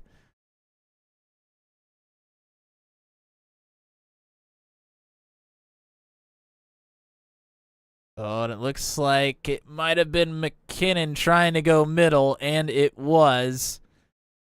Gets turned right in front of Eric Breeding. And McKinnon was quick to take the blame on that one. So it worked the first time, but that gap was a lot tighter that time around. And you see Ossier to the inside. A bunch of drivers just pulled straight down into the grass to try and avoid. Schlosser being one of them.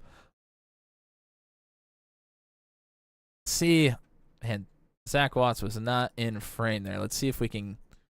Ah, man, this is tough with this many trucks.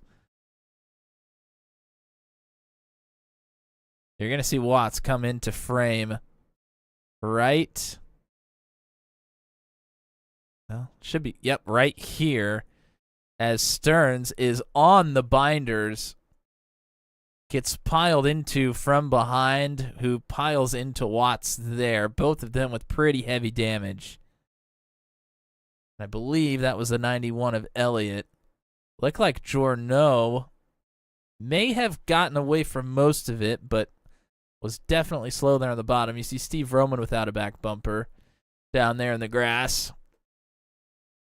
That's one where most of these drivers probably have optional damage they can get fixed on pit road, but boy, there were a couple there that are going to have definitely some more extensive damage than others.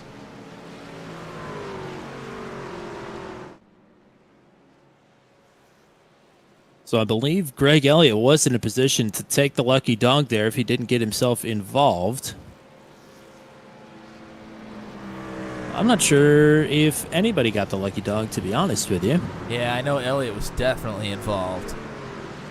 So, no lucky dog for Elliott there.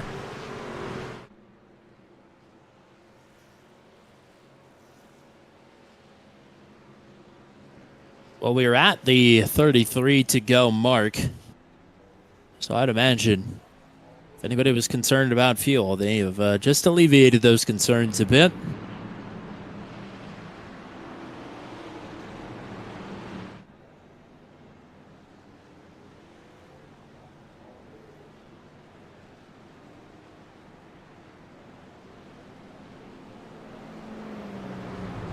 Robin Young. 68 truck leading its first laps in the Venom Truck Series. Not much we could tell you about Robin Young, unfortunately. Robin just joined the league about 2.5 hours ago.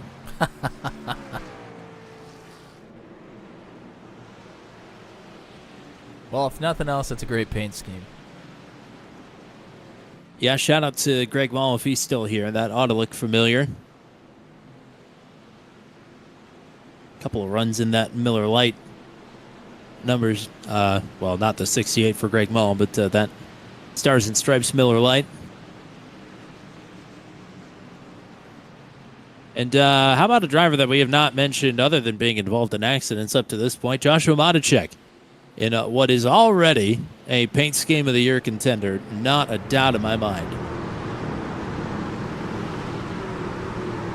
Made it pretty far in the bracket after season number 9. I'm sure he's got a few tricks up his sleeve to try and grab the top spot this time around. That's a bunch of stuff that I love. Conflicting patterns, sticker bombs, fake leather, bad number placements. I mean, that ticks a lot of boxes for me. A lot.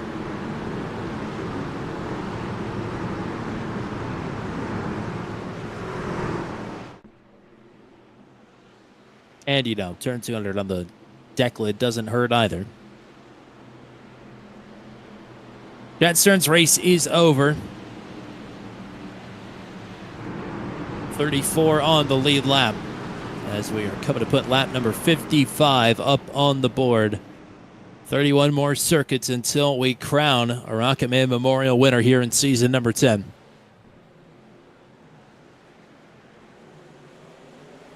Oh, we are stacking up here a bit on the inside. We're underway.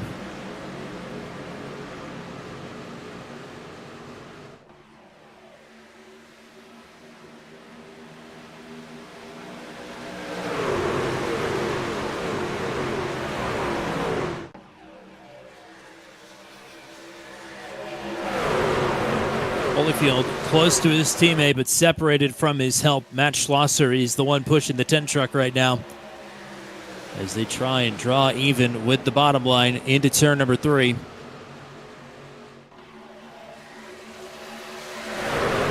Matichek trying to will that along as well as he's leaving space up to Robin Young.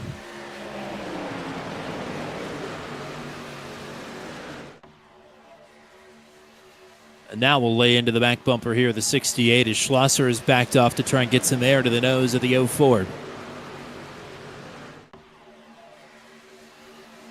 There's definitely some drivers up front right now that have not really been there all night, but they have come to play at the right time. Tyler Thurman cracking the top 10 here for, I think, the first time here this evening. Josh Freed has been close to the top 10 for most of the night, but he's not been this close to the front yet. Cade Cannon was up front right when a caution came out earlier.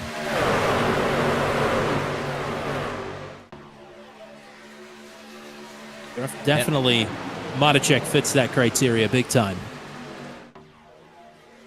And Matney's been hanging around, but he is definitely up here where he wants to be now. Stickers McQueen will be very happy about that.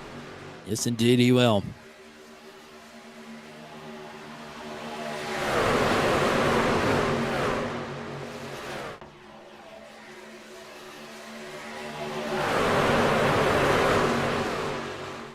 This pack trying to settle down and settle in. Certainly handling issues still apparent on this truck, but now these drivers are given a little bit of space, but only a little.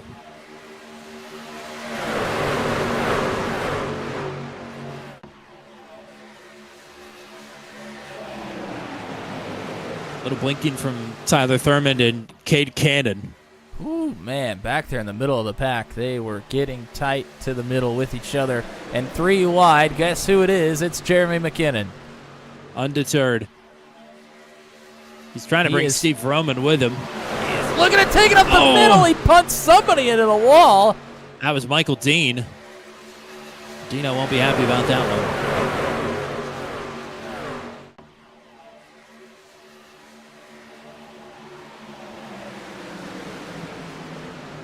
And now the teammates are all together there. Poliski, McKinnon, and Vroman. Jeremy is yet to replicate the success of his first charge up the middle with the next two. But certainly mission accomplished this time, to your point. He is hooked up with the broke guy teammates. And that is always bad news for the rest of the field. Well, I mean, let's not forget what happened a year ago, or a season ago, I should say. I mean, that was bad news to everybody other than Ryan Dye and Paul Ellison. It was still bad news for the field, just the other way. They are certainly looking to right that wrong this time around. There's no doubt about it. Definitely so. Tyler Thurman was taking a peek to the inside of Matney, but Matney will shut the door. Young got out to a big 2-truck length advantage there on the bottom. That's allowed this top side to roll in once again, as Jack Watts has officially called it a night.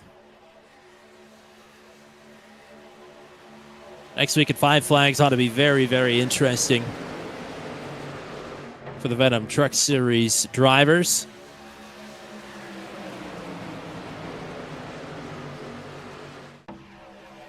Certainly not too long of a drive from Daytona, but the polar opposite.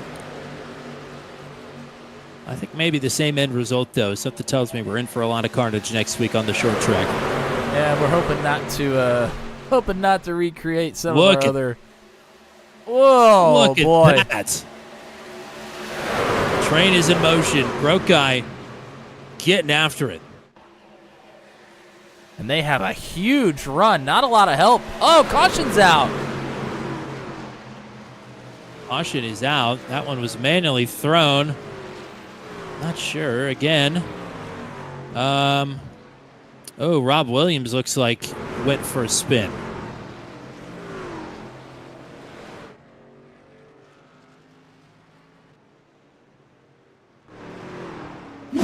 See if we can take a look. Looked like it was somewhere either in turn 3 or coming into turn 3, and it was. Looks like Rutherford and Williams got together. Williams trying to keep it together, comes back up on the racetrack. And actually, oh man, he's still trying to save this thing. I don't know. Oh, he does end up making contact there with Rutherford and does get sideways on the racetrack. Boy, he fought like hell to try and keep that thing straight, but being on and off the apron at Daytona does typically not work out very well. Well, I'm excited to go back and watch that one on the Salty stream here after the race, because that old desk is going to be shaking as he tries to save that one. I mean, all things considered, that was pretty good. Yeah, I mean, so he comes up here, he catches the truck in front of him pretty quickly and has to back off the throttle and gets bumped a couple times from behind. Man, he almost had it. But you're right. Will definitely be interesting to see that from the Salty Stream's point of view.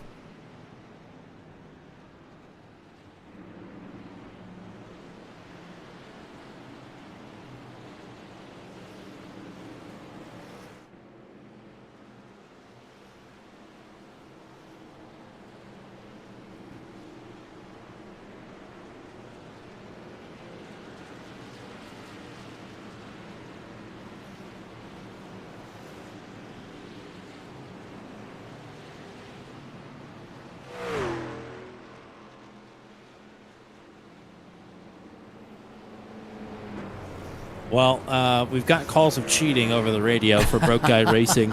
They think Broke Guy has Michael Waltrip their fuel intakes with the mystery jelly, and it's not Tectate, as much as Cole Maxwell would like it to be. Oh, we didn't get to call out the Tectate Pole Award earlier tonight. I completely forgot. Tectate Pole Award went to Jeremy McKinnon, who led a ton of laps to start this race and now is going to restart in third here.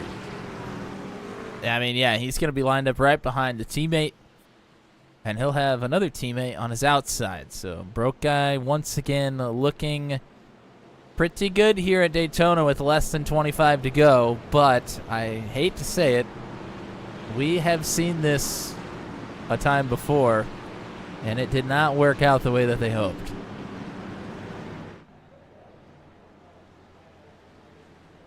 But Ryan Dye's not in the field to conjure the curse for them this time. Will it be somebody else that's able to rattle the cage?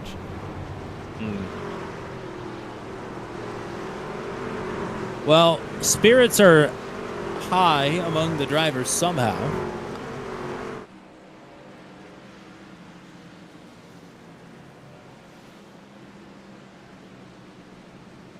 I think mainly because everybody's dunking on Jeremy for being Canadian. That's fair. I guess. If we can get a decent run in here, I'd like to do a little crank it up. Haven't really gotten the opportunity here yet tonight. I think we'll reward the drivers here for going 2 laps under green with the crank it up here. That sounds delightful.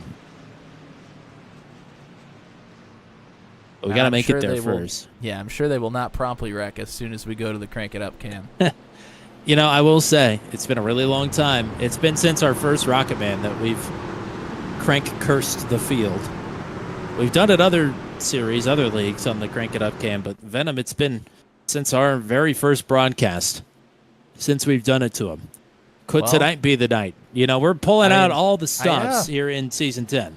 This is our last Rocketman Memorial in the booth, so why not tonight?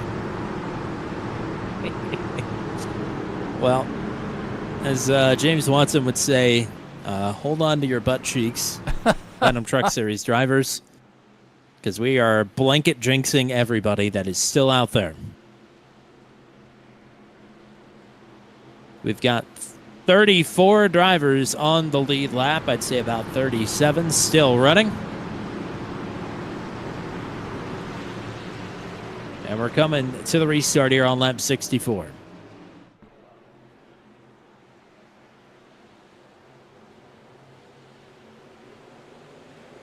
Back underway.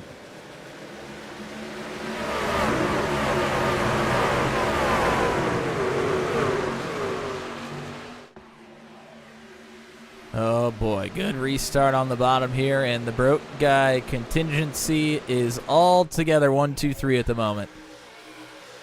Spots are wiggling underneath of us in Holyfield, and Holyfield is going to watch his teammate drive right on by.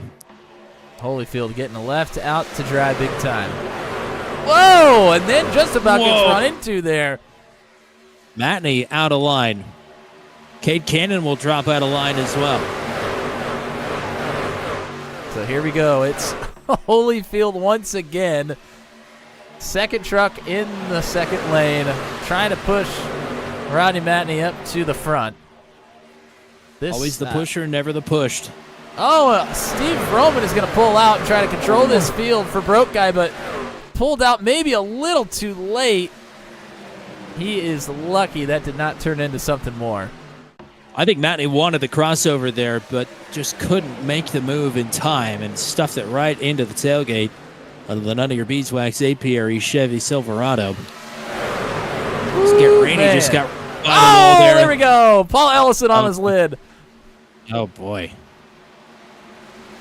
And the cautions are breeding here at Daytona.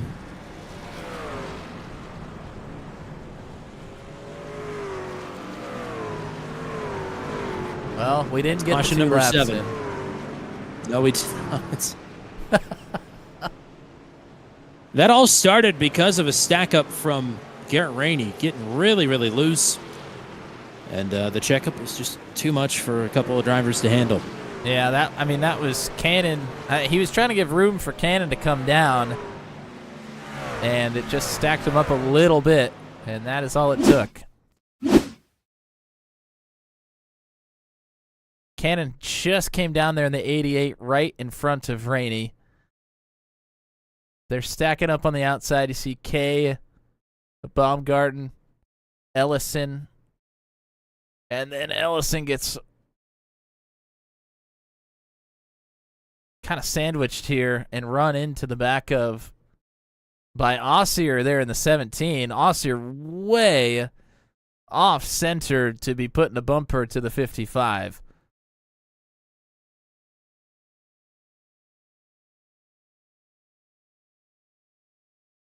Oh, and you see the 68 of Robin Young getting turned sideways there as well, down into turn 3. Oh, man. Michael Dean gets a shot there from Greg Elliott out of nowhere.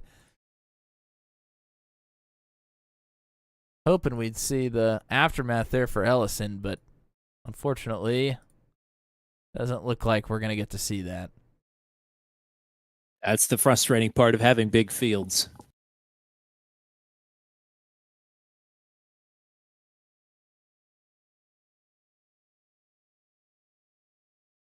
Quite a few drivers down there through the grass again. The green stuff down in turn number 3 has gotten a lot of use here tonight. Yeah, it's. I'm surprised there's any grass left. So you'll see Ellison go to pit road, try and get some of this damage fixed. And that was our 7th caution of the evening. Now less than 20 laps to go. Rocketman record is 8, and I'll tell you this much right now, we are breaking it. The good news for everybody is that we are going nowhere near the Venom Truck Series record, so we don't have to worry about that. But tune in next week. I hope not, but probably.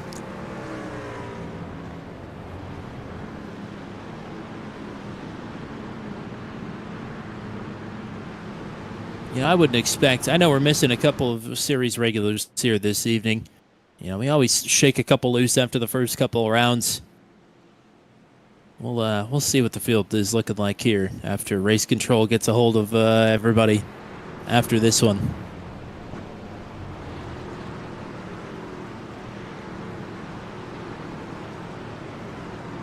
Steve Roman over the radio says he is taking the outside. That's the first time the leader is called the top here this evening. I think quite a bit of that has to do with the teammate strategy going on here.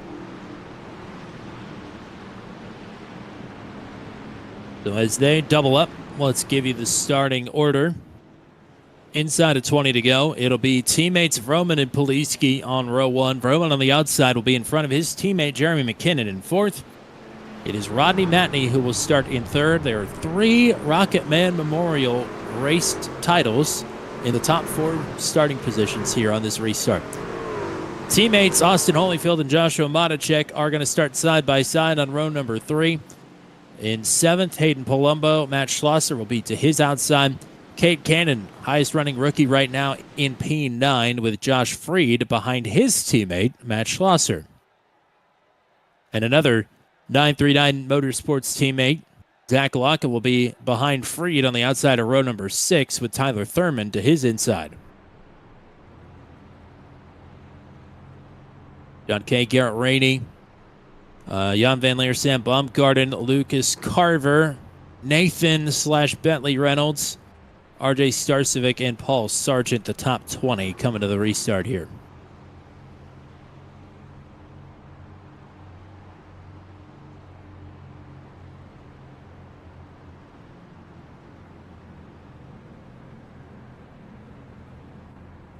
Well, I have no predictions. I barely have a train of thought at this point. I think your James Watson quote just about said it perfectly. I think butt cheek clamping is commencing here.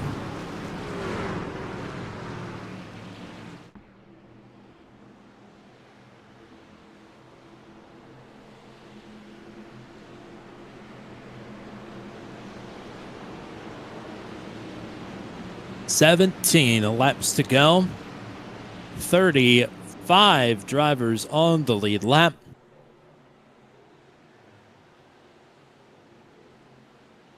So we're about to get back to green. Roman with control on the outside. Oh, my goodness. Well,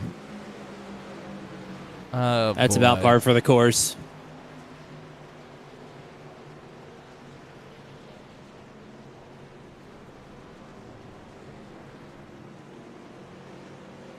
So I think that was, it looked to be Lucas Carver, obviously with some kind of hardware issue.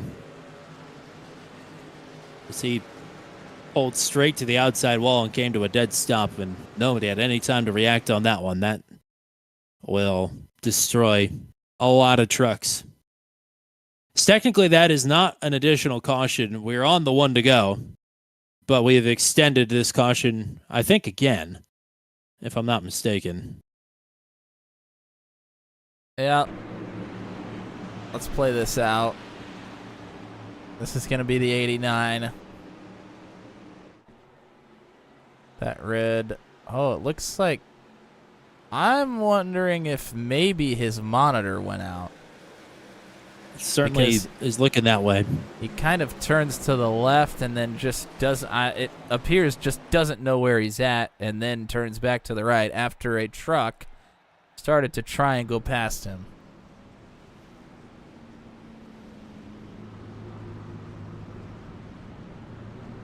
So everybody's slowing down big time to try and let the pace car by here.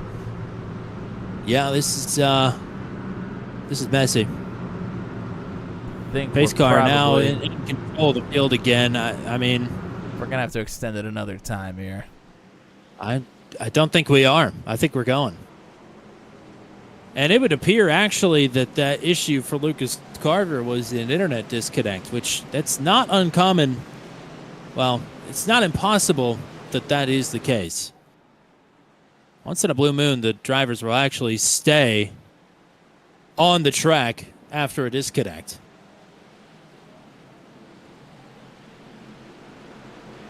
Okay, so looks like we're gonna go back green with 15 to go now. Yeah.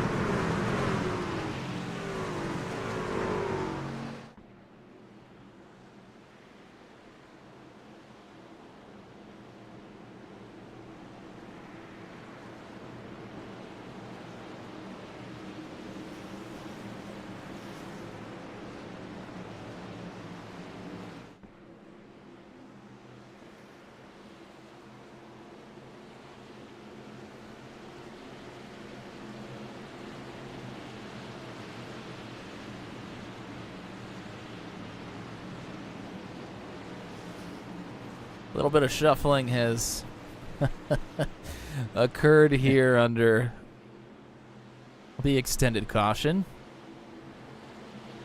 Technically only 7 still. Yep.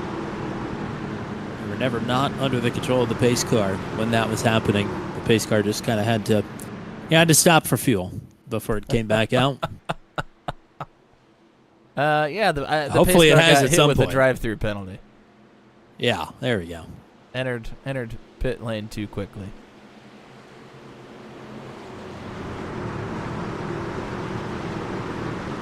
Jam and Josh Jackson says it's way past my bedtime. It's getting there. I think it's getting just about past mine as well. We are approaching bedtime quickly, but we still got a race on the line. Damn it! Certainly nobody going in. Maybe I'm not able to do this, but take your phone to bed. Watch it there on your little pillow. How about that? There you go.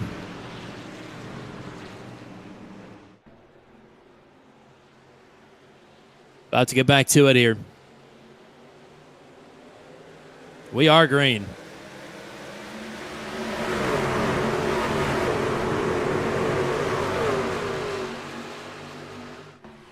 Still the dangling carrot of a crank it up looming if we can get a few laps in here late in this one. Some stacking up, checking up going on here on the restart.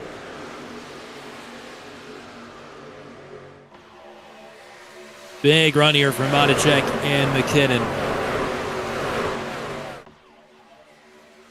They separate. The run stalls. And now it is Brokai firmly in control of this field with Poliski down low, McKinnon up high. This is exactly how they would want it. Boy, John Kay barrels his way through a little bit further back. Kay was he is going to go to the on third the top lane. side. Whoa, big stack up. Schlosser tried to go up with him. Man.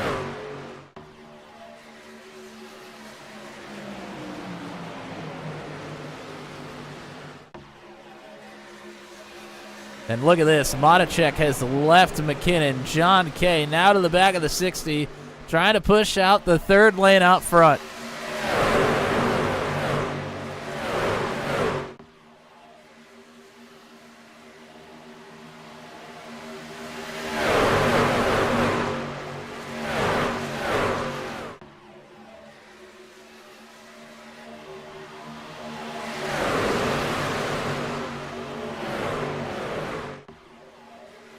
Monacek and Kay both clear. Kay took a real good look there to the inside. Monacek shut the door. Now Kay will find himself to the front bumper of McKinnon. Oh, boy. There's Cade Cannon on McKinnon's door. Oh! Thurman into the wall. Oh, big stack up. This is it. No. Oh, boy. Jan turned off of Maxwell and Breeding there. Looked like netcode maybe had some netcode involved there as well, as Thurman was having some connectivity issues. Kyle Zittel just lagged out of the session as well. That's not good for race control purposes.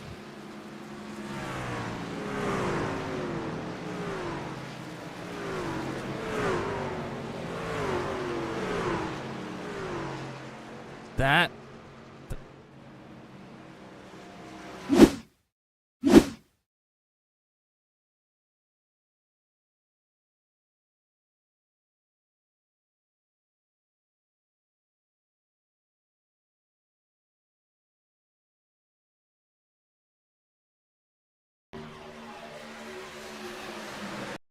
Alrighty, so up here on the top side, Thurman is going to disappear here for just a moment.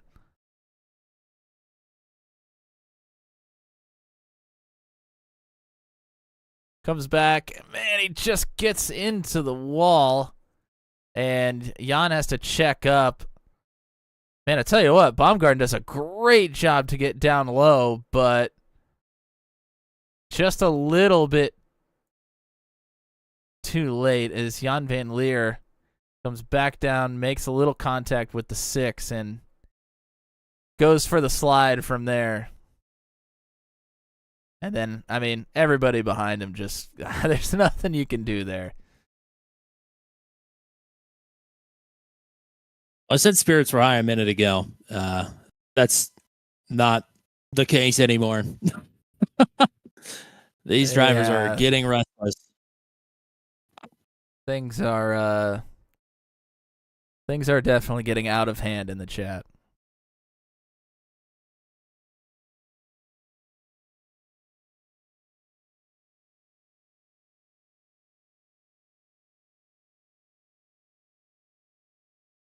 For the record and replay purposes, there was a blink.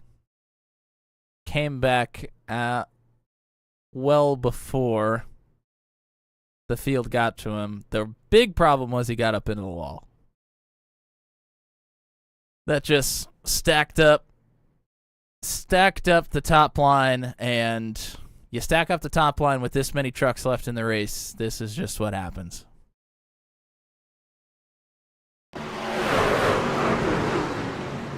From seeing on the blimp cam, definitely a blink or two from Thurmond. He got up into the wall. It stacked Jan up, but it looked to me like, as well, Eric Breeding moving up into the door, Cole Maxwell, I don't think he actually touched Jan to send him around. So, just not a fun deal all around.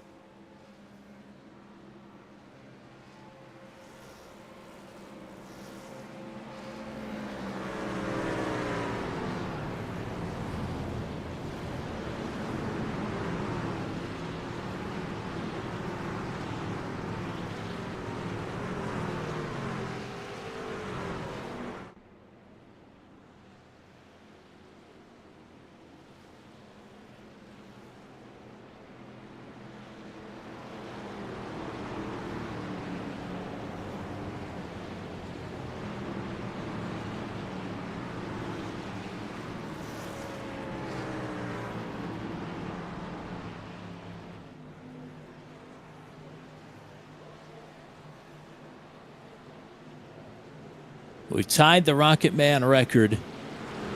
Can things settle down enough to at least get to the white flag? Restarted with 9 to go. John Kane got to take the bottom. Joshua Monachek here on the outside. McKinnon and Cade Cannon on row 2. Poliski Schlosser row 3. Palumbo and Reynolds row 4. Vroman and Thurman will round out the top 10. And we are now inside of 10 laps to go when we take the green. It has been a long night to get here, but this is what we all came for. Is that pay window open yet? I don't know. We might have one more before it's completely open, but the window is certainly cracked.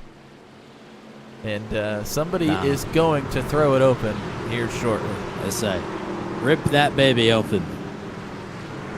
Let's get this run to the checkered in. And escape with only 8 cautions. Started very promising, this one did. And it's been downhill since. But a good run to the checkers can tie it up pretty neatly. We just never got that green flag pit stop that really could have spread the field a bit. Could have been a very, very different race had we gone a few more laps under green to begin this thing.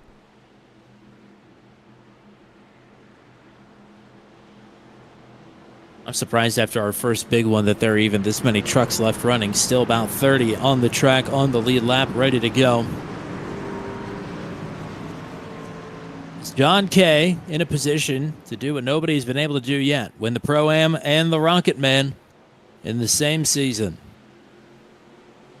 Kay, back to the green.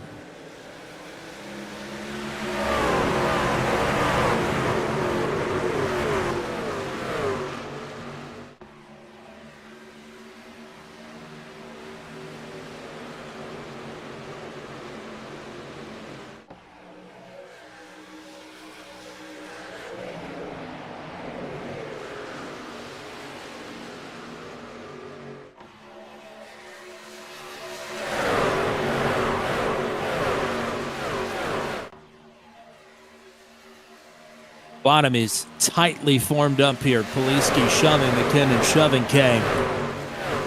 Some Space between the drivers on the top side of the track.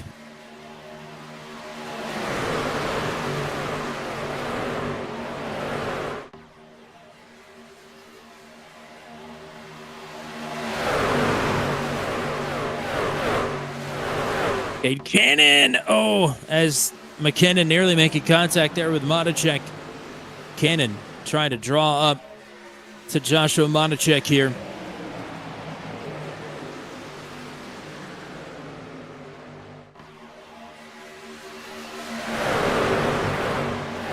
Brook guy's boxed in down low.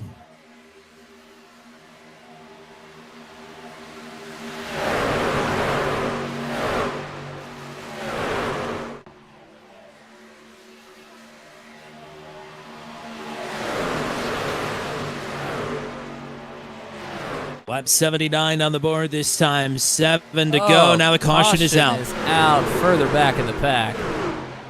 Man, it is way back there. We'll be knocking on the door of overtime here. I mean, these are trucks that are laps down. Yeah, it looks like Rob Williams going to get hooked by, I'm not even sure who.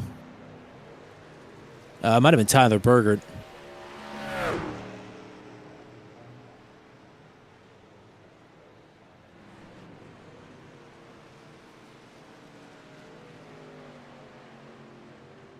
Well, this made things interesting yet again. This is a little Have they stopped being interesting yet? I don't think so.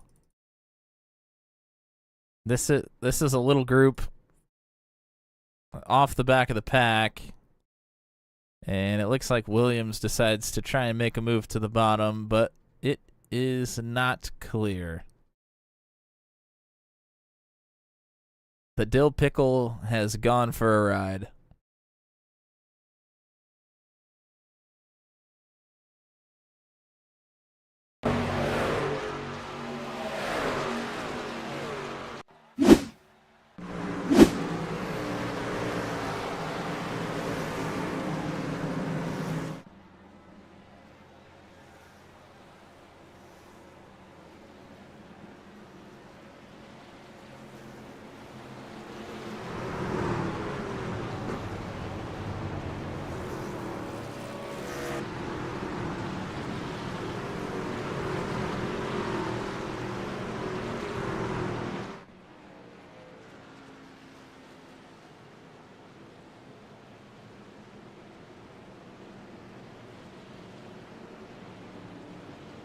Laps are ticking away for anybody to have a shot to uproot John Kay here. There's no chance Kay takes anything but the bottom here, right?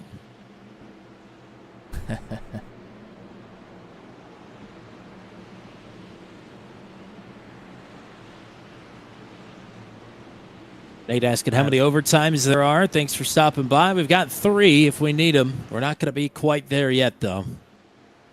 We're hoping we don't need them. No.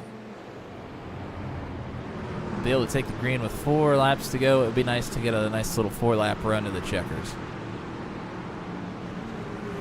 Congrats to Nate on the going hell for leather on the slick tire in the rain last night to get himself a huge lead. To come away with the win in the form of the Super Series. That was awesome.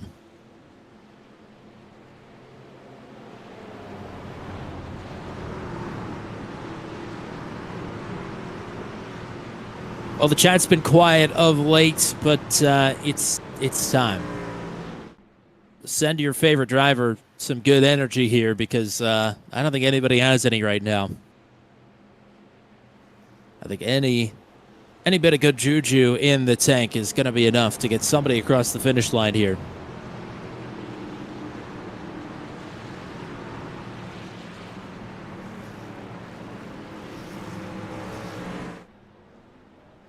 Now, there's only going to be a select few drivers that are going to be happy after this one, more than likely. I think probably the driver that finishes first and whoever makes up the most spots on the last lap. And honestly, those two might be the same person. That's the vibe that we're giving off here. It's our record-breaking 9th caution here on the Rocketman Memorial 85. Got nowhere near the series record, but this race has been messy, to say the least. This one could come down to who can work together the best in the third lane. And I think the great irony of that is the drivers that have worked the best in the top lane here tonight are stuck on the inside. It's McKinnon and Poliski. Nicole Maxwell says he has been released from the infield care center. From which one is my question? Oh, dear. We have certainly needed, if there's only one, it has been very busy tonight. Yeah, no kidding. Robin here for Joshua on the outside front row. What a night it could be for Monacek here. That second Venom win is coming sometime this season, but can he get a jump start on it and take it tonight?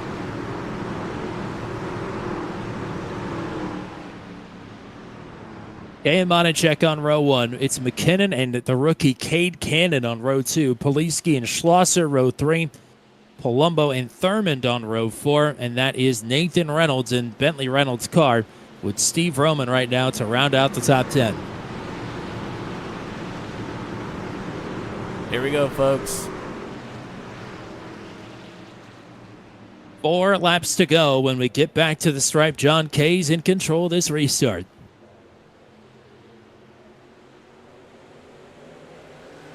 Back to it.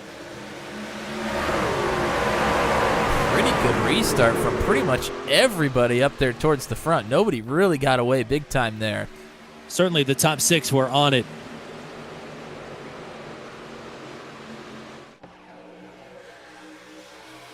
Palumbo will move from the top down to the bottom in front of Nathan Reynolds. Boy, some pushing the pusher going on there on the bottom, no doubt about it. Poliski is trying to give good shots here to McKinnon, as Palumbo gives a shot to Poliski there. But the top line not able to take advantage, as Cade Cannon doesn't have any help behind him right now. Schlosser leaving half a truck length. Oh, checking up. McKinnon going to jump to the top. He saw his opportunity and he took it. 3 to go. Now Poliski will be the pusher for John Kay, but with a teammate on the outside for Poliski, how much is he going to push the 2 here? He might not have a choice with those trucks coming in behind. Bonacek in an unenviable position here.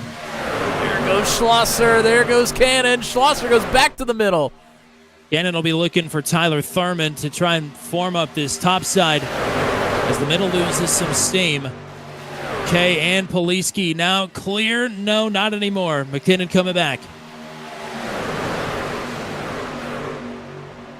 Great move from Schlosser. Heads up to go back to the inside. He made up those spots. Now does he try and go to the third lane again? 5 miles to go in regulation for the season opener. McKinnon leading the middle. Trying to get clear on Sean Kay. Kay is just hanging around and will pull back to the inside. Oh, Schlosser out of shape. Ducato gets turned. It's on. Oh, another big one. Steve Roman is in it. Sharon is in it. Josh Jackson involved. Oh, Ducato is done after that shot to the outside wall. Austin Holyfield with a big shot there to the inside wall as well. Cade Cannon was involved. And we are headed to overtime. Caution number 10. That looked very weird. Schlosser, all of a sudden, it's not like the car lazily came around. That thing snapped from underneath of him. I'm wondering if there wasn't something else involved in that one. Well, they were getting stacked up big time. I'm wondering if he got a shot from behind maybe. It was a little bit hard to tell.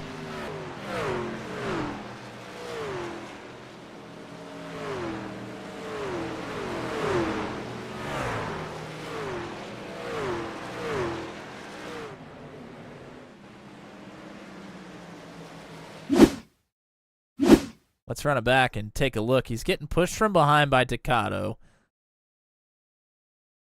A little wiggle in front of him from Matacek. You see, Steve Roman is almost like trying to go to the middle here. He gets a nose almost underneath of Ducato there in the 0-2.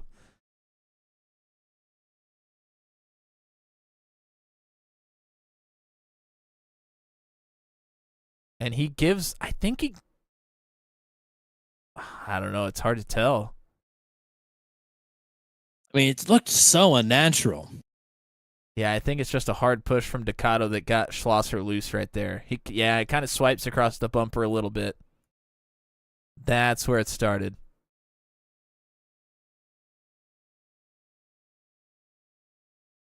And at a high rate of speed, nobody is able to go anywhere. I mean, Ducato's getting energy from behind, having to deal with Steve Roman sneaking underneath of him as well. That was, that was bound to happen. There were big runs coming. There was some checking up going on. Everybody was trying to get checked up. I think that's why Steve kind of went to the middle, because he was trying to stay away from really blasting the back of the 0-2, but he did a good job. You could just see it there on the left side of the shot before we cut further back into the field there. The leaders side by side. The sim at the time of caution awarding the lead to Jeremy McKinnon, and it could not have been more than a fraction of a second that decided that one.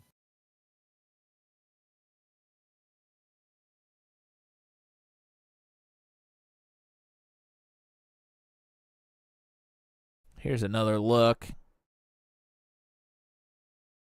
Ducato is attached to Schlosser here. It's almost like he goes inside of the rear bumper.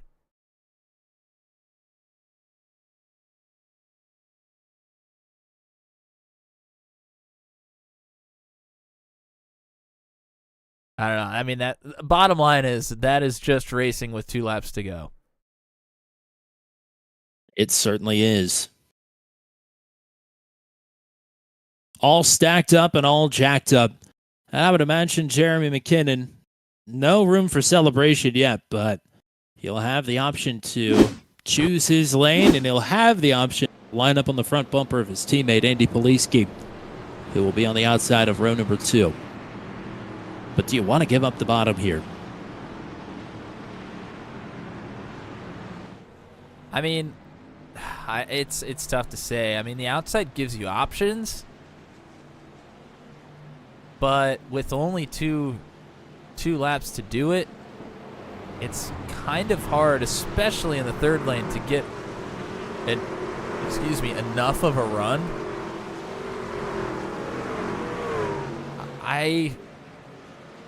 I would err on the side of just take the bottom and let it happen as it will, because, I mean, obviously you want to go for the win, but a majority of the time if something happens and you're on the bottom, you have a better likelihood of surviving it.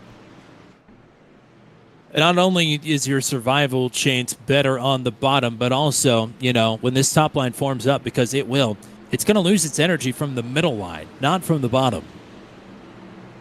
So you can count from great help from your teammate, Andy Poliski, behind you, but can you count on Matt Schlosser, Sam Baumgarten, Zach Lockett to send the pushes forward? Probably not. People on the bottom won't have a choice. They are stuck there. I mean, we know Schlosser's going to the third lane. There's no doubt about it. No, absolutely. And he's got and why Lockett. wouldn't he? Lockett's not too far behind him. I'm assuming those two will be your third lane at some point here in the last 2 laps. All this presents some very interesting opportunities here, headed into our first overtime. McKinnon with control, acting the outside, lining up with Andy Poliski, his teammate behind him. John Kay will restart in second with help from Joshua Matacek. Row number 3 is Hayden Palumbo on the inside, Matt Schlosser on the outside. The 4th row will be Nathan Reynolds in relief for his son Bentley on the inside of Sam Baumgarten. And then Josh Freed and Zach Lockett rounding out the top 10.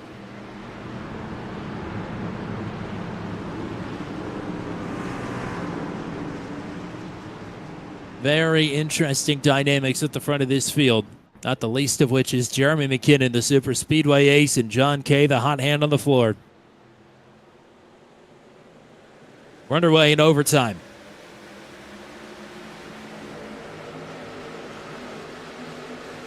Schlosser down to the inside. This outside line lost its momentum. For now, anyway. Palumbo faking a look.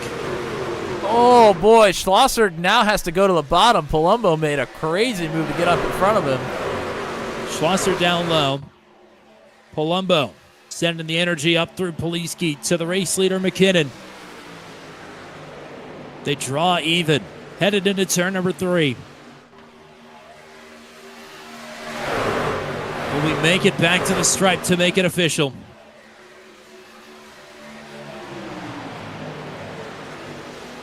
McKinnon into the door. They jam up on the top side. Whoa, Palumbo trying to get to the third lane. He's covering off Baumgarten.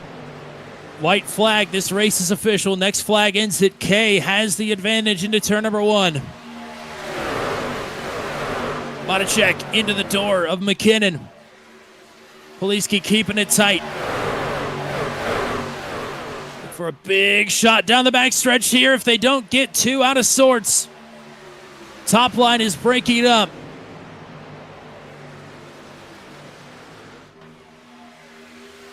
Kay will have his choice of lane. Monacek can't go anywhere. McKinnon is fading. Monacek now is the door is clear. open for the 60 to pull out. Good He'll block look high. from K. They're going to Oh, stack they're up behind behind. him. John Kay is going to pull off the sweep. He wins the Pro-Am, and John Kay has won the Rocketman Memorial at Daytona. As they wreck behind, Schlosser again will find his way onto the podium in the Rocketman Memorial. Monacek will take yet another second-place finish, and John Kay makes it 2 in a row on the Super Speedways, picks up his 14th career Venom Truck Series victory. And he's off to a great start in our 10th season. McKinnon and Poliski again. Wrecked on the final lap. Not only does he win the Clash, he wins his Duel tonight. And then comes and wins the feature race, the Rocketman Memorial 85. That is one heck of a run for the 2 truck. I don't want to ever hear again him talk down to himself about his super speedway racing, because maybe, arguably, you can luck into 1. I disagree, but sure, agree to disagree. You can't luck into 2, and that wasn't luck. That was a pure display of super speedway skill right there. Yeah, I mean, we'll go back and look at the finish after some burnouts here for the 2, but it was a masterful block of Monacek. Yes, it was.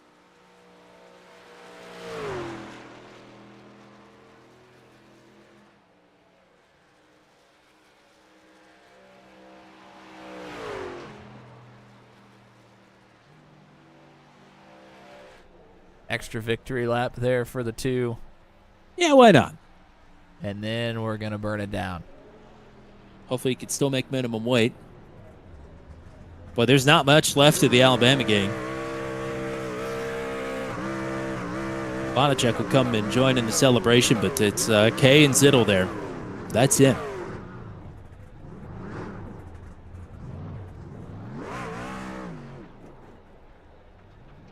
Second super speedway victory for John Kay, and he is looking like Dale Earnhardt here. Wins the Pro-Am, wins his Duel, wins the Rocketman.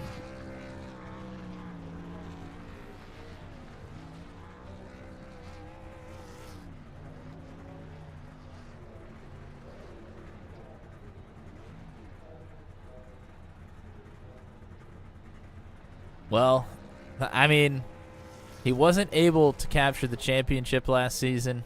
He had a great chance, but he has come out swinging here in Season 10.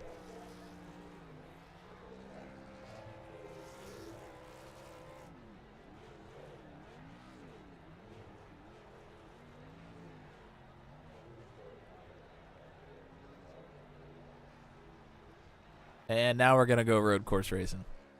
Oh, he's gonna burn. He's gonna burn it out again.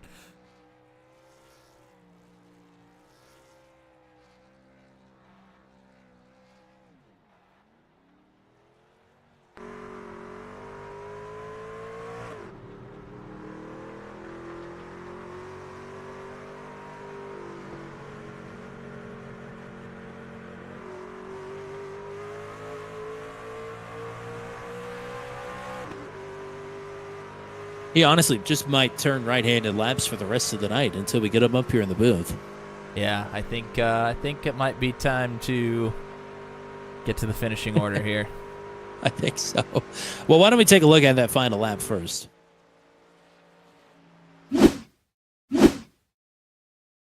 Here's a look. Coming out of 4, this is coming to the white flag.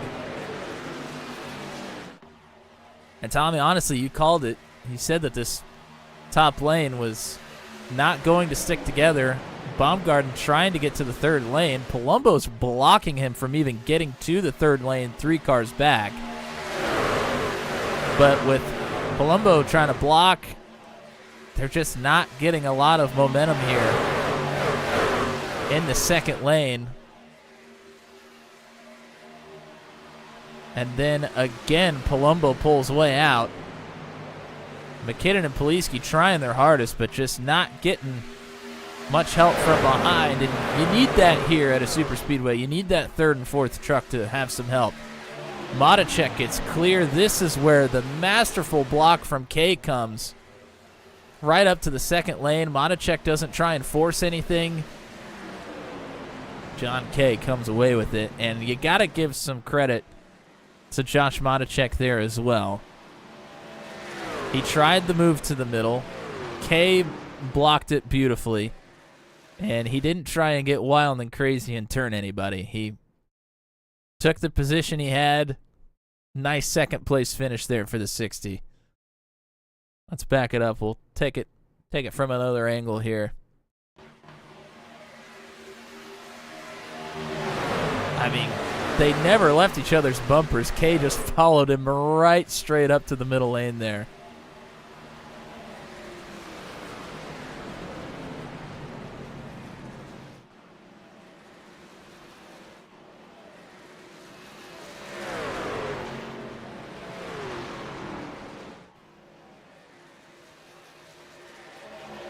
Well, what do you say? Finishing order time? Let's get to it here. John Kay with the win. Joshua Matacek in second. Matt Schlosser in third. We'll talk to these 3 guys in just a second, as we've got a whole host of people in the waiting room for some reason. Jeremy McKinnon will finish in 4th. Andy Poliski rounds out the top 5. Zach Lockett off to a good start to the season in 6th. Sam Baumgarten will take the top rookie honors of the night in 7th. Josh Freed in 8th.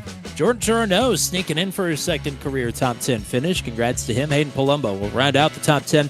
Eric Breeding, after his no good, very bad, terrible start to his night, is going to finish in 11th. Nicely done. Gino back in 12th.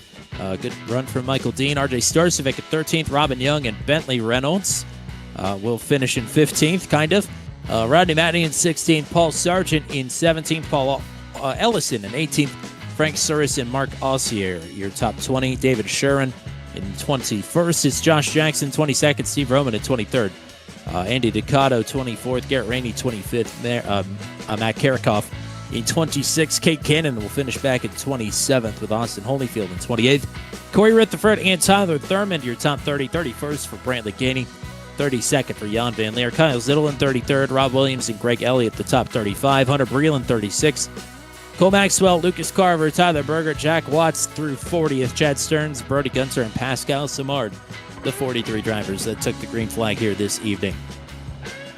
Time to go talking to your podium finishers, and just like it was last season, it'll be Matt Schlosser first up on the interview train here for season number 10. Your reigning series champion, taking home the P3 to open up season 10. Welcome back to the booth, and congrats. Hey, thanks. Well, I mean, a wild race here tonight, to say the very least. But you found your way to the front there at the right time. I mean, a really good move and a snap decision, it looked like, to not go to the top side and to instead cut underneath Hayden Palumbo there and move to the bottom. Yeah, it was just kind of a, like you said, snap decision. I can't even tell you what my logic was there. I just went with where I thought momentum was. I think I prefer the bottom when I'm kind of like subconsciously prefer the bottom when I'm not sure where to go in some places. So I also saw how well John and Joshua were working together, and I was like, if I can hitch onto the back of this, I think I can secure a top 5 or better. So, or even maybe try to get up and race for the win if they get shuffled around. So, yeah, I just tried to hang around and stay out of trouble. And yeah, it was awesome result for sure. Anytime you get a podium at a speedway is a big plus. So happy with that. He's operated on instinct alone, Mr. Matt Williamson. What do you got for your fellow society member here? Yeah, congrats on a great finish here. I mean, you were kind of in the thick of it all night long, especially here at the end. I mean, you were working the third lane, working the middle, working the bottom. You were kind of all over the place here tonight. Was there anything that happened earlier on in one of those short runs that kind of gave you some ideas of how you wanted that final run to go? I can't really point to anything specific. You know, my plan for tonight was I started like 35th, and I was like, all right, let me save some fuel and try to pick up some spots on pit cycles and see what I can do here and there. And I made my last pit stop with like 40 or 39 to go, hoping we'd have a couple cautions to stretch it, and we did. We obviously had a few cautions, and that helped me kind of jump in front of some people. And then it was really just about, I think, picking at any given moment, just trying to pick wherever it looked like there was momentum and following, following guys. Like I followed the broke guys a lot because they obviously are very fast when they're all lined up, and just tried to kind of ride wherever the speed was in whichever lane, and avoid some wrecks. Almost got right. I was completely sideways off turn 2 at one point after that one wreck, and luckily didn't get too much damage or anything. But yeah, it was just one of those crazy races. I can't really even sit here and tell you like, yeah, this is what I did and why. I was just kind of like, oh man, like holding on for dear life. There's so much 3 wide, and you know that's very nerve wracking at Daytona. Talladega, it's pretty tame, but I mean at Daytona, all it takes is just a little bit of a miscalculation, and you know you're all getting junked up. So definitely lucky to get third and happy to get a good start to the season. Definitely, like you said, off to a great start here in season number 10 in the title defense. Congrats on the podium to kick things off, and let's get some shout-outs in before we let you go. Yeah, for sure. Shout out to Turn 200. Shout out to Venom, all the league admins, and everyone for putting the league on. Congrats to John K. Congrats to Joshua Matacek. Nice work by them. Cool to get a 1-2-3 with them. Shout out to the team at 939. Zach Lockett came home top 10. Josh came home top 10. Josh Freed. Looks like Chad got caught up in a wreck or something, but overall pretty good team night. That's pretty much it. All right, 20th career podium finish here in the Venom Truck Series. Congrats on a strong start to the season, and we'll hope to talk to you again next week at Five Flags. Sweet. All right. Talk to you guys next time. Bye. All right, it's Joshua Matacek now in booth 200. He will start off the season with a strong P2 run. I'm sure you wanted that one better here, but man, that was a great result to a wild race. Congrats. Yeah, thanks, guys. Pleasure to be up here. I mean, no better way to start the season. I mean, P6 at stage, and then P2 being on the podium. I mean, I'll take it. Coming around. I mean, I think it was like 20 to go when me and John got linked up at the front, and I immediately hit the keyboard and was like, "We'll hold it. Like, stay here. We'll control the field." And we had talked about it all week. Like, if we get linked up, like it's over. And sure enough, we ended up finding each other there at the end, and that was it. I mean, there wasn't a thought that crossed my mind about leaving him. So he definitely owes me one, but I wouldn't have it any other way. I mean, you have definitely had a long road to get up to this point here tonight. Of course, making it into the catch fence there in your duel race. having to start all the way back at 35th and then getting caught up in an incident or two pretty early in this one as well. Yeah, so usually Pony Express and ICR work together for the super speedways, and we've had some good luck. It's how I got my Talladega win 2 seasons ago, but we tried a little bit of a different strategy, and it caught the ICR guys out big time, and then all of us Pony Express guys got divvied up through the first few cautions, and from there it was pretty much just hang on, try and get back to the front. Caught a little bit of damage at one point. I think I had like 2 minutes of damage that I had to run in and grab, but was able to stay on the lead lap. Holofield and I got real lucky the way the cautions fell. We were able to make it from like lap 50 to the end, and we caught the cautions just right to make it to the end, and we shuffled out from like 15th and 18th up to the front. So definitely was a big help hitting the cautions right there, but it all is just about luck on super speedways. There's a lot of situational awareness that you got to have, but I mean it just comes down to who can be there, who can make it to the front and make it at the line. All righty, Matt, what you got for your fellow booth color commentator here? Yeah, congrats. I mean, it was tough sledding out there. A lot of drivers went from the back to the front to the back. I mean, you had to work your way up there, used a little strategy to get yourself in a good position, and then you had to try and execute. But I mean, this race at first seemed to be a race that might have some long green flag runs, then all of a sudden that just kind of went away. How do you kind of have to, I'm sure you have to pivot and navigate in a different way than you maybe expected to throughout the night. Oh yeah, I mean, like I mentioned earlier, off the rip, by lap 5, our entire plan for the whole race was out the window, and we were just winging it. I mean, it's a lot of fuel calculations, a lot of, well, I got to save this much, I got to save this much. Well, I have this much over, like I can push a little bit. It's really just off the whim. There's a lot of, well, what should I do? Well, I think we should do this. Well, Burger says we should do that. It's tough. It really takes, knowing what the trucks do, how they handle the draft. I mean, I would not be here in this situation making the decisions that I made in my rookie season. So, I mean, for sure, shout out to all the rookies this season. I know we have a big rookie class.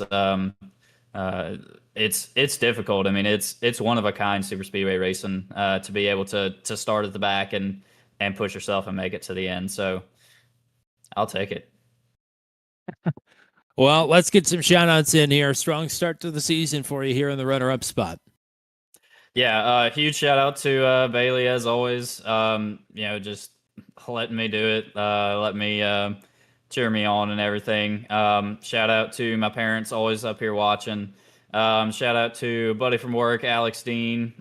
Super excited to be watching Austin and I tonight. Hate that Austin didn't get the finish that he deserved. He was real quick. Did pretty good in qualifying as usual. I mean, shout out to y'all putting on a phenomenal broadcast. Like I say every time, I know how much work goes into it, especially trying to find stuff to talk about when we're under caution. But yeah, if you guys want a sticker off my truck, they're hand placed, so I have plenty extras. I mean, we were complimenting this truck. It looks fantastic. Yeah, I'll take a sticker for sure. And we'll get you a sticker up on the frame rail, or the roof rail rather, before too much longer. We'll get you that one better. But in the meantime, go celebrate this P2, and we'll talk to you again Thursday. How about it? Hopefully Wednesday. Tomorrow. But, yeah, hopefully tomorrow. I always forget about ASRL. Yeah, we'll talk to you tomorrow for sure. That's right. Championship's still up for grabs. So there you go. Thanks, guys.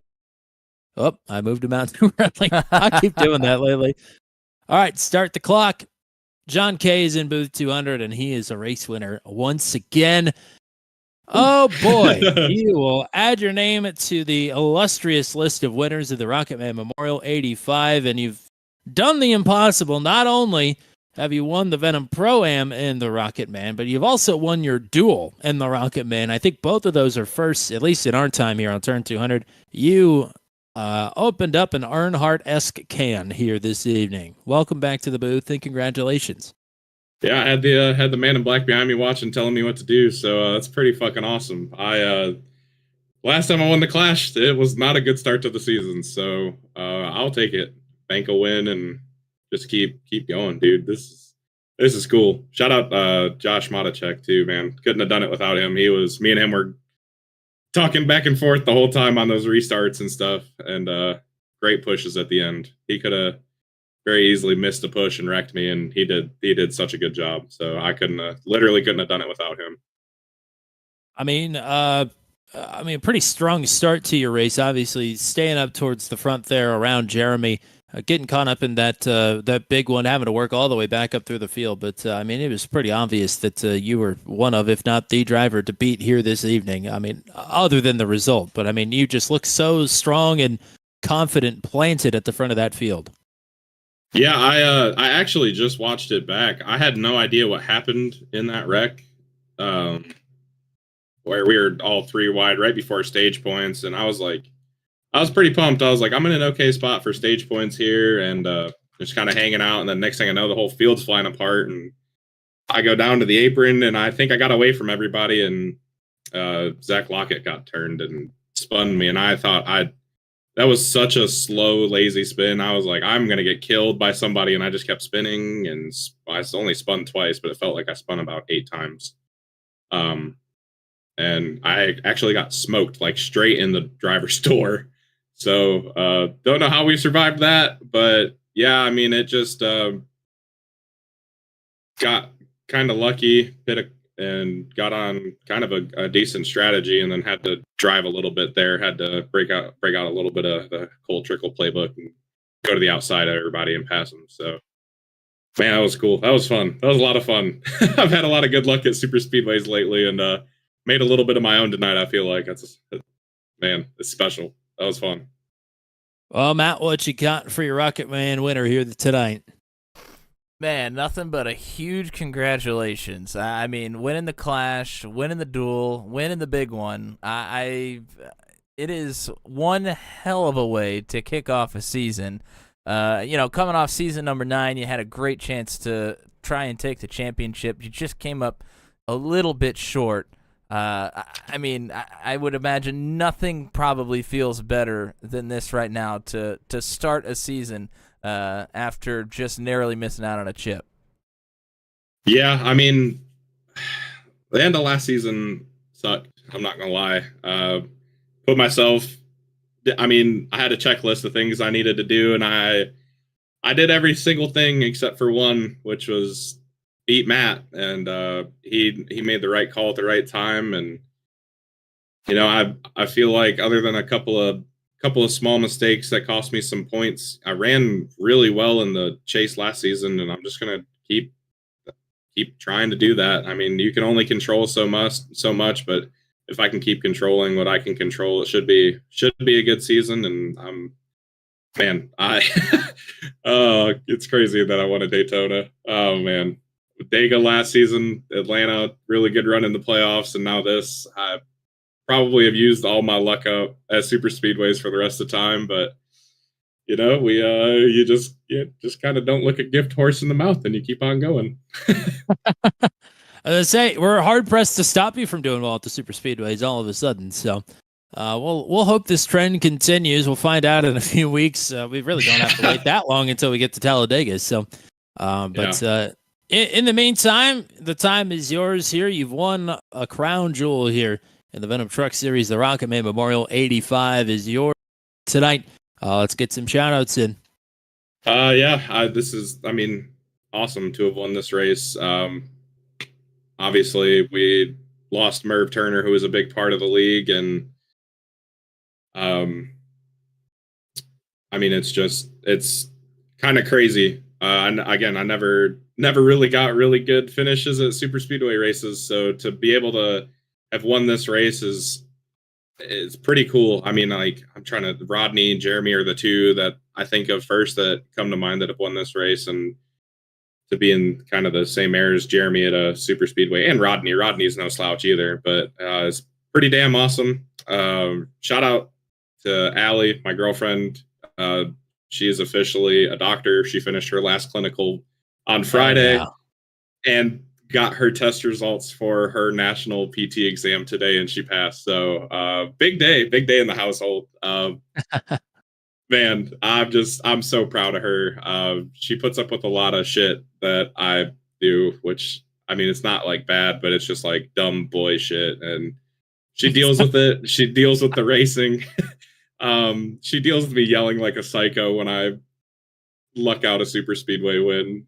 Sorry to my neighbors also. I yelled really loud again. But shout out to my mom and dad also. Obviously wouldn't be here without them. Shout out the whole team, Garrett, Paul, Kyle, Luke. It was awesome having Paul around. He didn't get but everybody didn't really get the finishes they had, but we worked really well as a team, and I think it's going to be another good season for us. This is the best way to start it out. Shout out to my boss, Sean, for giving me my desk that I still use, even though I'm with like a sim rig someday to replace it in triples, but we'll get there. We'll get there. Very happy with the desk. Shout out my buddy Couch. Shout out Gate 7 Alex at Eldora. I think he was watching. And shout out Cole Maxwell at dealdosforfree.com. Great sponsor. I'm undefeated in this truck right now, and I have half a mind to retire it and just finish the other paint scheme I'm working on and turn it into a different sponsorship. But I mean, this is freaking cool. I know it's not going to last forever, but Clash win, Duel win, this now the Rocketman. I mean, it's an insane run. Crew did a good job getting it fixed up after a pretty solid door shot. And shout out you guys. You guys are fantastic. Obviously, I had a chance to push Tommy to the win last week. It didn't happen. All right. Had to go and beat him instead. Even though I promised Matt I would try and push him to the win, but I'm pretty sure I got him wrecked. So, those things happen. I'm probably going to have to hear about it for 7.5 hours when me and Matt drive down to Bristol, but it's fine. Yes, and there'll be a Venom cast at some point. JK Gaming on YouTube. We need to do one. It's been busy. It's been busy season. We had Kings Royal 2 weeks ago and a race this past weekend. So maybe I'll find some free time this weekend and we'll get some people on and we'll record a little throwdown and talk about some stuff. And shout out Josh Matacek one more time for the awesome pushes. I mean, I couldn't.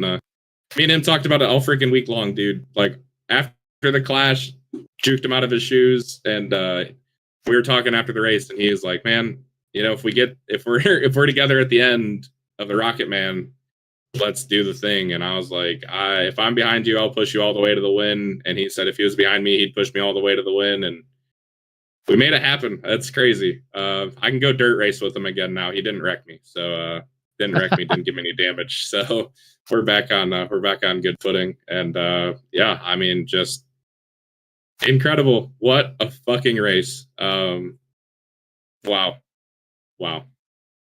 It's it was an interesting road to get here, that's for sure. Through all the cautions and all the chaos and calamity. But a lot of people are going to be excited about this one, that's for sure. Not the least of which is Mr. John K. himself. What a night. Go celebrate, however that may be. Yeah. Go party hard. And I am gonna do that. Okay. Well, I hope to talk to you again next week on the short track. Yeah, hopefully. Oh, it's a long night, partner. Let's wrap it up. Let's get some final thoughts here from Daytona.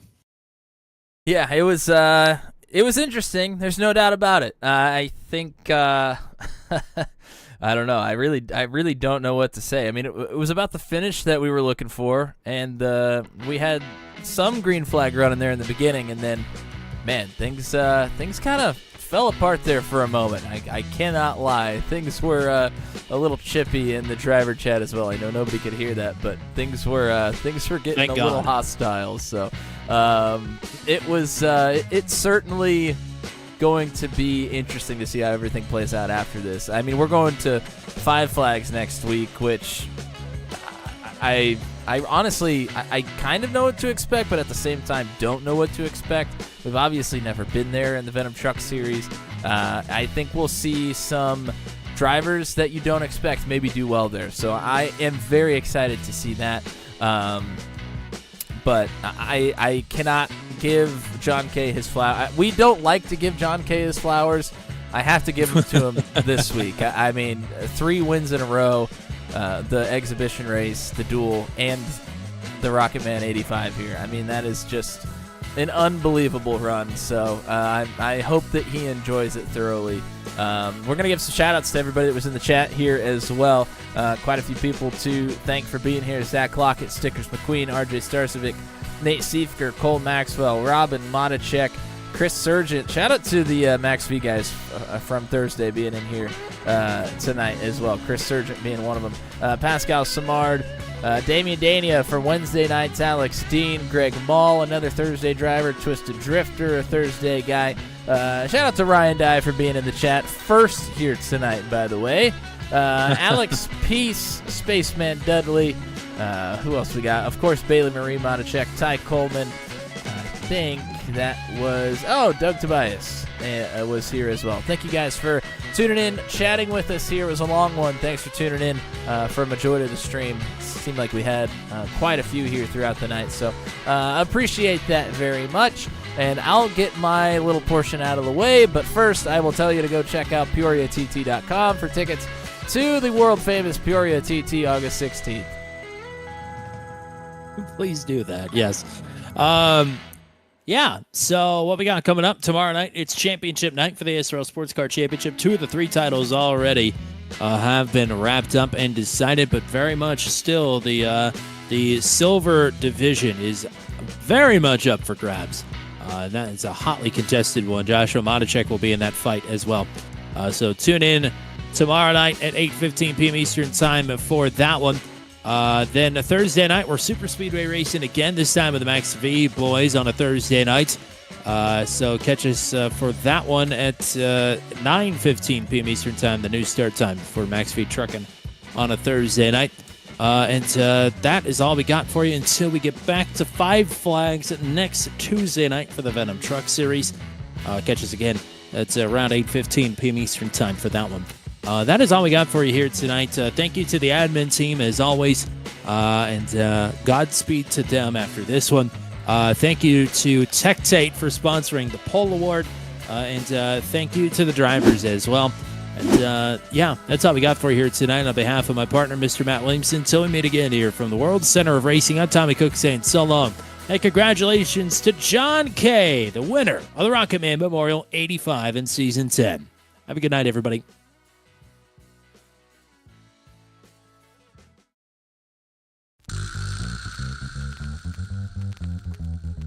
This has been a live broadcast on Turn 200. Be sure to hit subscribe and hit the bell to get notified of when we go live next. Thank you very much for joining us, and we'll see you again soon.